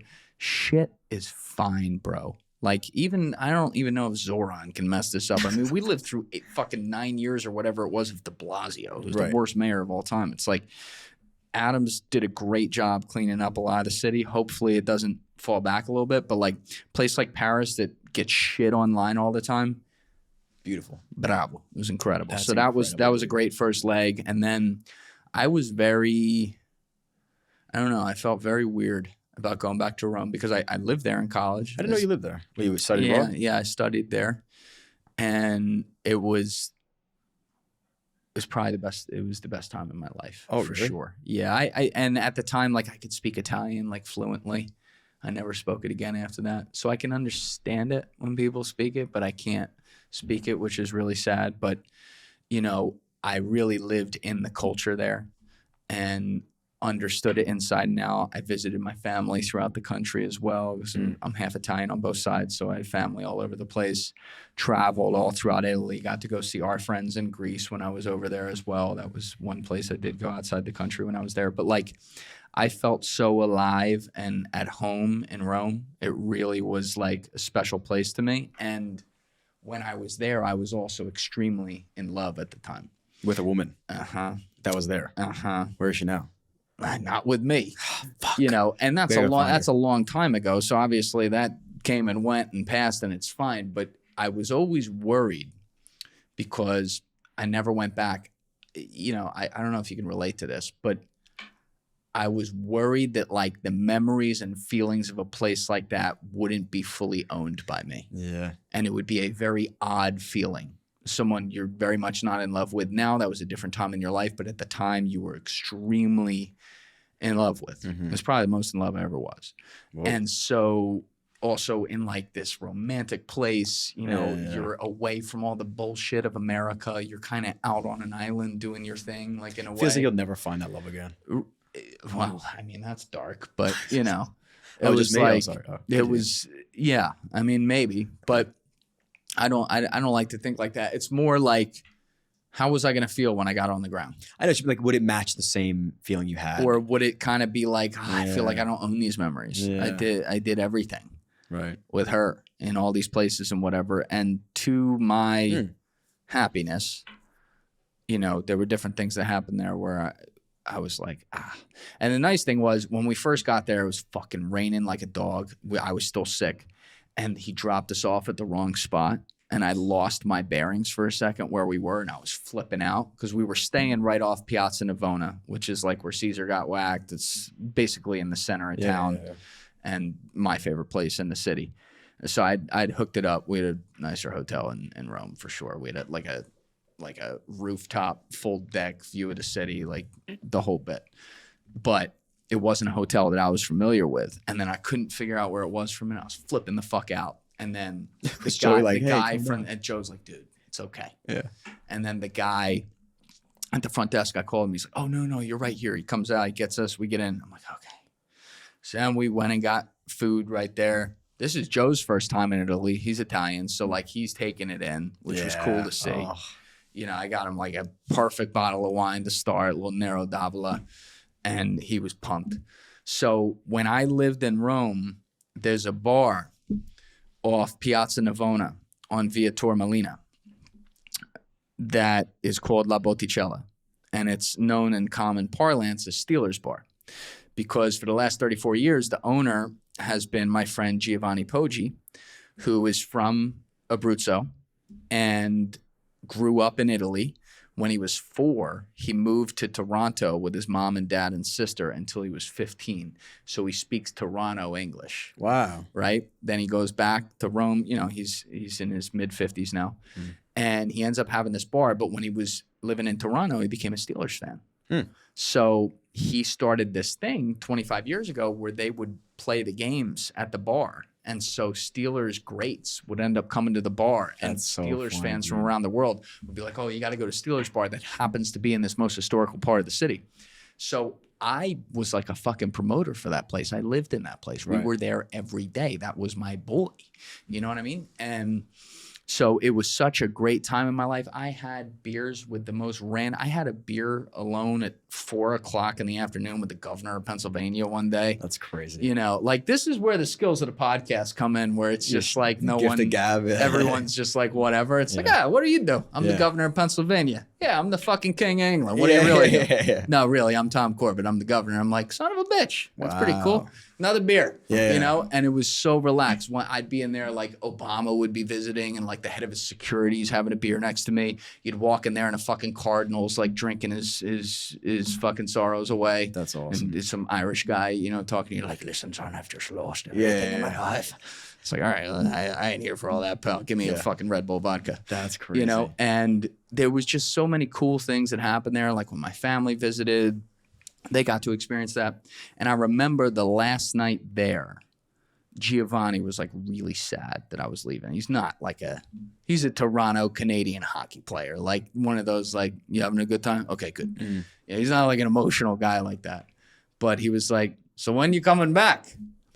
And I remember I said something to him like, and this is 11 years ago. I said something like, when I make something of myself in the world, I'll be back. I said, give me 3-4 years, which was wishful thinking. So it took me over 11. Took him, But I said to Deef when we finished that first dinner, we were literally almost from me to your kitchen from the entrance to La Botticella at the restaurant we were. And I said, all right, Deef, I'm going to go take a minute, take a little walk in Piazza Navona and see that and take that in, you know, because I was trying to like get into my memories and, you know, kind of own that. I said, why don't you go to the bar? Giovanni's the dude behind the bar. This is what he looks like. Go make friends with him. And then text me and I'll come in and get a little video of it because I didn't tell him I was coming. So we do that. How did you know he was still there? Giovanni actually is a fan of my show. He found my show 2 years ago. Oh, that's awesome. And he was like, he texted me, you son of a bitch. It's like, people are coming in here talking about this. I was like, that's very cool because I didn't tell him I was doing it. And so like we've always kept in touch. So you knew he was still there. I send people through there all the time. I say, walk in there, ask for Giovanni, tell him Julian Soprano sent you, the rest is history. He'll send you to if you go to Rome, if you're listening to this right now, go to La Botticella on Via Tormelina, ask for Giovanni, he's the guy fucking behind the bar, say Julian Soprano sent you, and then ask him, you know, tell him what you want to do in Rome, he will hook it up. He knows it, everything like the back of his hand. So Deef goes in there, he's texting me, he's like, dude, we're already going back and forth. We got people in common in Jersey. Like, this guy's awesome. He's like, all right, come in. So he got a video of it, and I came in, and Giovanni was like shocked for me. He's like, what's up, man? And then he was like kind of like taking it in. And so we were there every single night. And he was just, it was kind of crazy. It was really cool.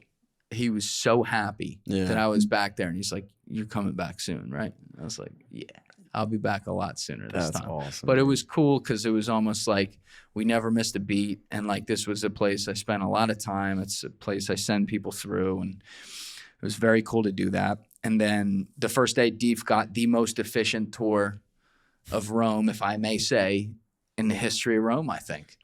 I mean, I would assume, based on how well I know you. I still knew all the roads like the back of my hand, which it was very cool. How long were you there for? 6 months, 5-6 months. Okay. So yeah, and I walked everywhere. I never took a fucking cab. Yeah. Right? I didn't even take the subway when we were there. You know what? The metro. Like I just walked everywhere.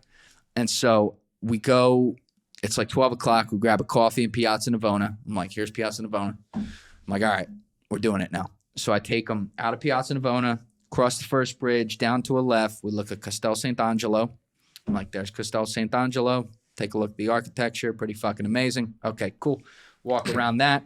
Go straight down the strip, headed right for St. Peter's Square where you see the Vatican. We go up to that. We take a beat there. Look at all that. I'm like, Joe, we'll come back here because this is a place you actually got to book a tour way ahead. We were living in the moment this whole trip. The only thing I booked ahead to be safe was the Louvre. I was like, we'll do a full tour of this the next time we're in fucking Rome. But, you know, right now, just take this in. This is a very cool place. Obviously, some fucking crazy history right there. So we do that. Then we go behind the Vatican to my old neighborhood, to Prati, which is like a beautiful, eclectic kind of neighborhood. So I walked through all the places where I lived and all that, showed him that. There was a police chase with a 6-shooter while we were on our walk too, which never happened when I was there. But it was from some guys maybe had stolen a car from central Rome and they made their way all the way here. Wow. And out of nowhere, the cops got out, like got the full shotguns and the dude ran. We didn't know what was happening. We turn around, they tackle one dude and one dude's running right past us from me to this thing. It's like, what the fuck? And he runs around the corner. No shit. Yeah. Yeah, that was kind of crazy. So I took him back down to my old school right there, which is by Piazza del Popolo, which is the biggest piazza in Rome. Showed him Piazza del Popolo, and then we grabbed a quick bite. Then I took him up to Villa Borghese, where you can see out across the entire city. And there was a dude playing perfect guitar right there. Vibes were immaculate. This is all one day. Dude, we're only like 2 hours in right now. We were moving. Like 2.5 hours at this point. And so then I take them down to the Spanish Steps. There's the Spanish Steps. Then we go to the Trevi Fountain. Joe, there's the Trevi Fountain. Then we get down to the I think it's called the Vittorio Emanuele building, the big, beautiful White House government building that's like in grand and in open air. And I'm like, all right, Dave, it's getting near golden hour. I'm like, if we walk right around that, the Forum and Colosseum are right there. He's like, let's do it. So we walk around, and if you've never been to Rome, you're walking on a city street, and then boom, Forum.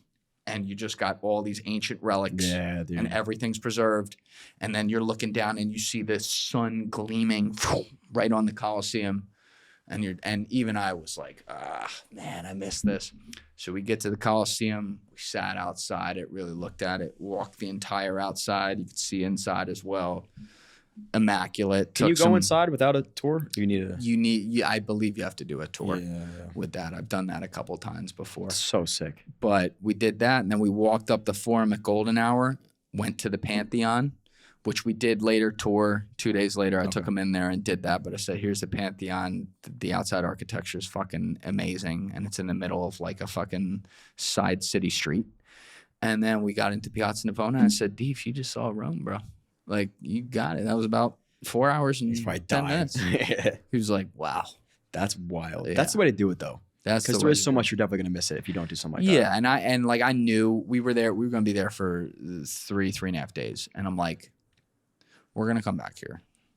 And we'll really do everything. But, like, this needs to be, like, shotgun Deep's first time in the homeland. Experience it. And we had some unbelievable meals. Shout out to Il Duca in Trastevere, fucking unreal. There was a place in Trastevere called like Da Tony that was amazing that we used to go to, and I was using the photographic memory and getting to the spot, and it wasn't there. And I looked on the map, and I think they went under with the pandemic. Shit.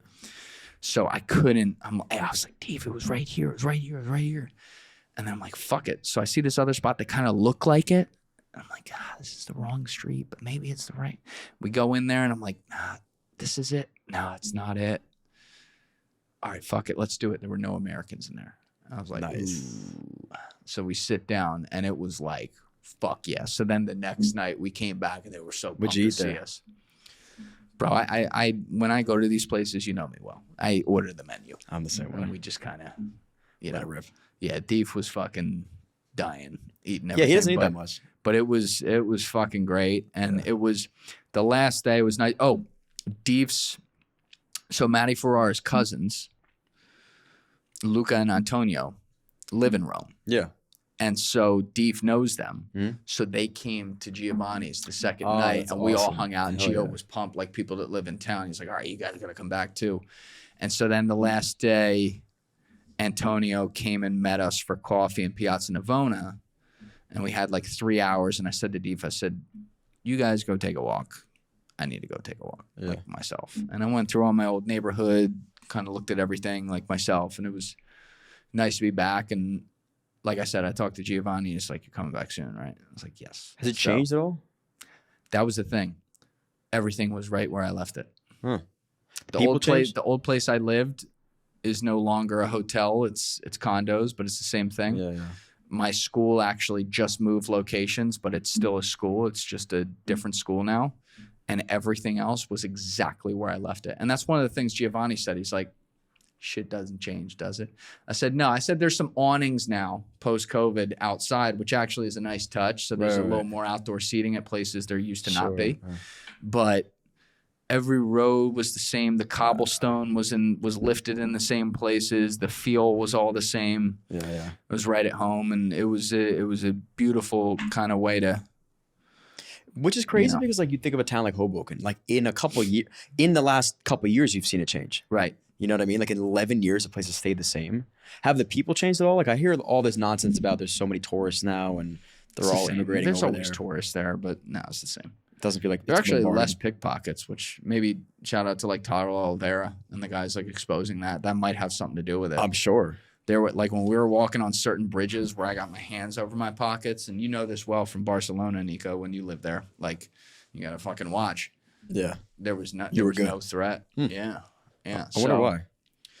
I mean, it could, like Tyler's been going in on pickpockets in all these European cities, and other creators have too.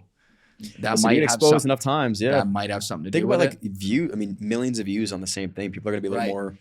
more, cautious when they're going to go pickpocket somebody now. Right. You don't think about that impact that like a video has, but it's true. When you're that big, like When you're that Tyler, big. it can do it. But Did you like the food better in Italy or France? Italy, I mean, come on. It's just too. It's different. It's not a shot at France. The food's great in France, but like, there's nothing like even Deef was like, "Fuck, this is ruining home for me." I'm like, "It'll do Is that." it really that much? Like, so we have some phenomenal Italian restaurants. We in New York do. City. We have the best to pick from in this area, so it's not as big a step down, and then you can find a great place that's like right there. Yeah. But there's just, and it's also like what's in their water and what's in what they actually, the base how of you the feel food. after you eat it, type of thing too. And the wine keeps you a little lighter for some reason. Yeah. I don't know why. The tannins, man. There's something going on there. I always felt better. Like I ate like a king when I lived there and I worked out every day, but it's not like I came home and it gained a lot of weight. You know, You walked so much, dude. when I lived there, I walked there every day for sure. That definitely helped. But Yeah. like you would think eating fucking pasta for 5-6 months, but it's not the same. No, It's it's not not. the It's same it's for it's the oil here. It's the amount of fried Yep. food we eat. It's pasta. You know how much pasta you'd have to eat to like really consume a lot of calories? It's pretty hard. Yes, It's the fats and the carbs combined. That's like an right. ice cream or fried whatever. That's how you gain weight. that's right. Like I've been losing like a quarter pound to a half a pound a day for the last You look lean. I 12 was gonna say that days. to you. We're getting there. Yeah. You don't I'm want to training shut like up. a demon right now. Yeah. But it's like, because this year I'm focused on athleticism. Last year was focused on strength. The year before that was like focused on rebuilding myself, dying, right? Yeah. So like that's the theme this year. So heavy boxing, heavy high intensity training, kettlebells, starting off with cardio in the workout too as well. But like all I've been doing kind of like unplanned the last 12 days is I just haven't had like any gluten or rice or pasta or anything like that. It's been more like just pure my diet's always been good, but even cutting out that stuff, like it feels interesting. You're waking up. Like usually when you lose weight slowly or do a cut slowly, 20, 30 days goes by and you're like, a little lighter. Yeah. This is like every day. I'm like, whoa. Yeah, Like you look lean, kind of dude. noticed it. Yeah, a you look little like you bit, lost weight for for sure. sure. We're getting there. Yeah. You feel better? I mean, I feel great. I felt great before. It's a different kind of thing than I was doing a month ago. Yeah. But, you know, I had like a few injuries in the last 3 months of the year last year. And then I drank like 20 to 25 days in December, just like the whole fucking month. Yeah. And I was like, all right, we want to focus on athleticism this year. Let's fucking buckle in. Mm-hmm. And I've just been really locked in. I'm moving on the bag, the best I have since 2018. And that's really nice to see, for sure. Would you ever want to like box, like an amateur fight? No. It's, you know, even I, as retarded as I was when I was young, this is one thing I understood. Because when I was coming up, I had amazing trainers. Amazing. I was so lucky. I had Carlos Brooks, Lou Issa, and Con Erpenor. Carlos was a pro MMA fighter and pro kickboxer on the Glory Series. Lou Issa was Muhammad Ali's sparring partner and at one point the 10th ranked heavyweight in the world. Yeah. Real mentor of mine. And then Connor Benor is one of my very close friends who trained under Lou Issa. And they all taught me something different. Carlos taught me precision. Lou taught me power and kind of like grit and motion. And then Con taught me speed and flow. And all those things this was 2016, 2017, 2018, 2019. But I had a training partner, my friend Zach Dubnoff, who was 5 years older than me, 6'3". Jesus. Usual weight about 174. Extremely low body fat, 6'8" wingspan, just pure muscle, very athletic kid too. So he had boxed once when he was younger, but didn't really know what he was doing. So he starts training with Khan in 2017. And instantly he's pretty good. I had been training for 3 years at that point. But like instantly he's pretty good. And I'm better than him, but he's like not far behind. Yeah. And then we were training partners and we would push each other. 2017 into 2018, I was getting in insane shape. And then spring 2018, he had completely caught up to me. And I was like, and he moves differently because he's so long. Yeah. But I would just watch him like, damn, like this, he's different. And then that was like winter, spring. Then April, May, he just went. And I looked over one day on the other back and I was moving great, but I'm just like, yo, he would dice me in the ring. Like I don't know what he's doing, but this is unreal. So he says, I'm going to go on the amateur circuit. I'm going to do it for 4 months and go pro. He's 30 years old. Yeah. I'm going to go pro. Lou's going to be my trainer. And I was like, I believe in you. Yeah. The way you believe in it, I really do. And like, you got really good. And so he did. And when he went to do that, of course, like I'm training with him, they're like, yeah, you got to get in there and spar with him. You're his partner. And bro, there wasn't even maybe nothing. This was like the one place where I was smart. I knew I didn't want, we talked about earlier being competitive in what we want to do. Yeah. I didn't want to be a pro boxer. Right. Be very cool, but I wasn't interested in that. Yeah. Therefore, I was not going to be Muhammad Ali. Right. And every day at Whippany Athletic Club, I would watch motherfuckers, whether they had headgear on or not, get nicked. Yeah. Dude. And you cannot, I don't give a fuck if you're wearing headgear or not. When you get nicked, you get nicked.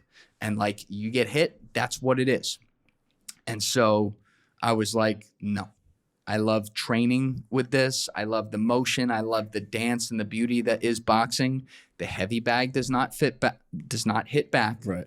But if someone does something wrong to a girl in a bar, they're dead. Yeah. That's what I care about. And we're good. Right. And I've never been in a fight since I boxed. I've been in 3 fights in my life. One of them was with him when we were 10. And, you know, he's a bulldog, bro. Right. But, you know, the last one was when I was 17 and you think you know how to fight, but you don't. No, then you really learn how to fight and you're like, holy shit. And so I just love the training of it. And I was like, no, I do not want to do that because I hadn't found my thing yet. But I'm like, I'm going to find my thing and I'm going to want to be the greatest in the world. And to do it, I need my head. Dude, it's I never got in there with it. And I've never been tempted to, ever. You have an appreciation for the sport, but you know, even me, like when I train, I know there's a level of discipline and like pure obsession with fighting to become a real fighter. And I don't like you said, I don't envy them at all. I really respect and appreciate them for what they do. But like I train so I can give them a tough round. Like that's how I always say, if I can pop on a mat and gave everybody a good round, that I'm good with that. I don't Yeah. need to be fight. These kids are in the gym all day. They don't work. They live out of their cars. I'm like, that's a risk that you're willing to take that I'm just not willing. And you may kick my ass once in a while, and I'm okay with that because you guys are in that. And I respect that it's a lifestyle, and few make it, and the ones who do really deserve it. You know, they live it and they work it. I saw guys come through there that were pros who were so good, but they clocked in and they clocked out. That's it, bro. It happens all, especially Whereas, with like boxing. when you see a Vito Melnicki walk in there, Yeah. you know, Is that where he he boxed? trained with Lou. Yeah. Oh, we did. Yeah, Well, yeah. that's how the name sounded so familiar. He Mhm. mentioned his name. Yeah. I remember And like that. you see him walk in there, you know, he was a kid when he was coming in there, probably 17, 18. He's probably, I think he's 23, 24 Yeah, now. yeah, this so is that when makes he's sense. 16, 17. Yeah. Even at that age, You're you're like, like, oh, this kid's got it. He's got it. Whereas I'm not going to name names, but I would look at another dude who would come in there who was good and could have been great. Clock in, clock out. Yeah, Whereas dude. Vito was just right here. Mhm. Lou, what are we doing? And Lou would give it to him, man. And especially at that age, like to be that disciplined. I know your boy Vinny is friends with him and trained with him in the past, but like, you know, He Real just had deal. it. Yeah, that's Yeah. it's just you gotta have, like you said, it's just a different level. Yeah.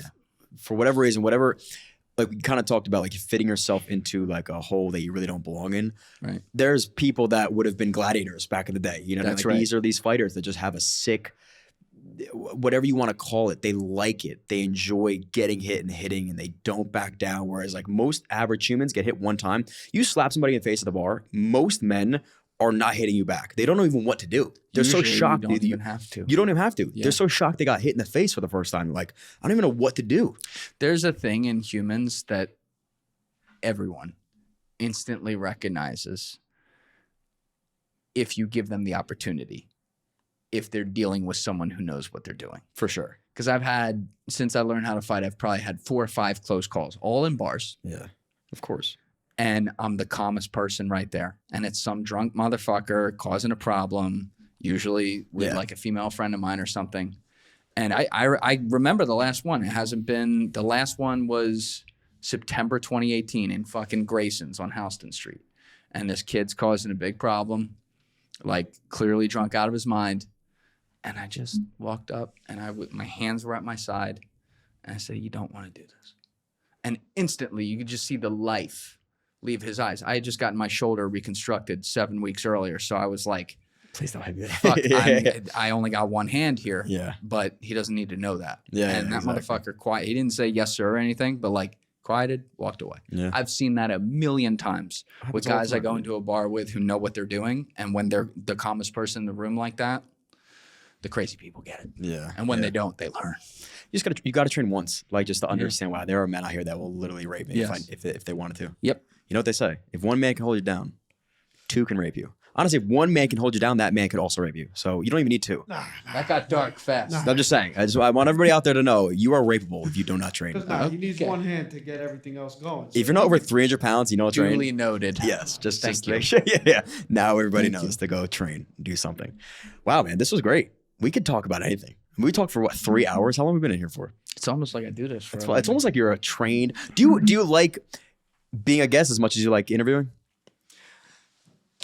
I'll do whatever. I've never interviewed someone before. That helps. I just kind of talk with people, but you know, But it's it feels- especially but you when I feel do different. it with you because we're friends. You Yeah. know, it's just I know it's going to be. That's why I was telling Nico. He's like, "Do you know what you're talking about today?" I'm like, "Oh, I was we'll like, I have no figure clue. it out." Yeah. So, but if I was on yours, do you think you'd feel the same way? Like it felt the same, or you'd have an obligation you'd feel? It's a little different. I get to do less talking when I do that. It's an easier job at that point. I don't have to like live and die on my fucking words. Exactly. I like Yeah. Let me say some dumb shit. Right, Like I just said exactly. about getting raped. Exactly, and then I try to save you. Yeah. When you're going down the which hole, may but not happen. nah, they're different vibes, but I like all of it. I like great conversation, and that's what we get in a lot of these. That's it, man. We'll save the ice talk for another time. Yeah, Yeah, that's 1 to 2 years. 1 to 2 years. 1 to 2 years. deal. He's I would learning. love. Yeah, that would be a really good conversation. See if learning. anybody even cares at that point. He's learning. All right. Well, that's it for today. All right. Where can thanks, they find you? brother. At Julian Dorey on pretty At much every Julian platform. Dorey on YouTube. Our Clips channel is at Julian Dorey Clips. Our 1 hour podcast channel is at Julian Dorey Daily. And then we're putting shorts on at Julian Dorey Shorts, which we're going to start back up, and at Best of JDP. And then you can get me on Instagram at Julian D. Dorey, Agent Nate, I need Julian Dorey. Please go get it. Thank you. Dude, I have somebody that has Johnny drinks and they don't post. And I DM'd him. You won't like, he's not even allowed We're to. going to find him. I'm like, hey, it's like a Canadian. I'm like, hey man, can you please? I'm Johnny drinks _. It's fucking pain in the ass. Anyway, We'll get it. peace, everybody.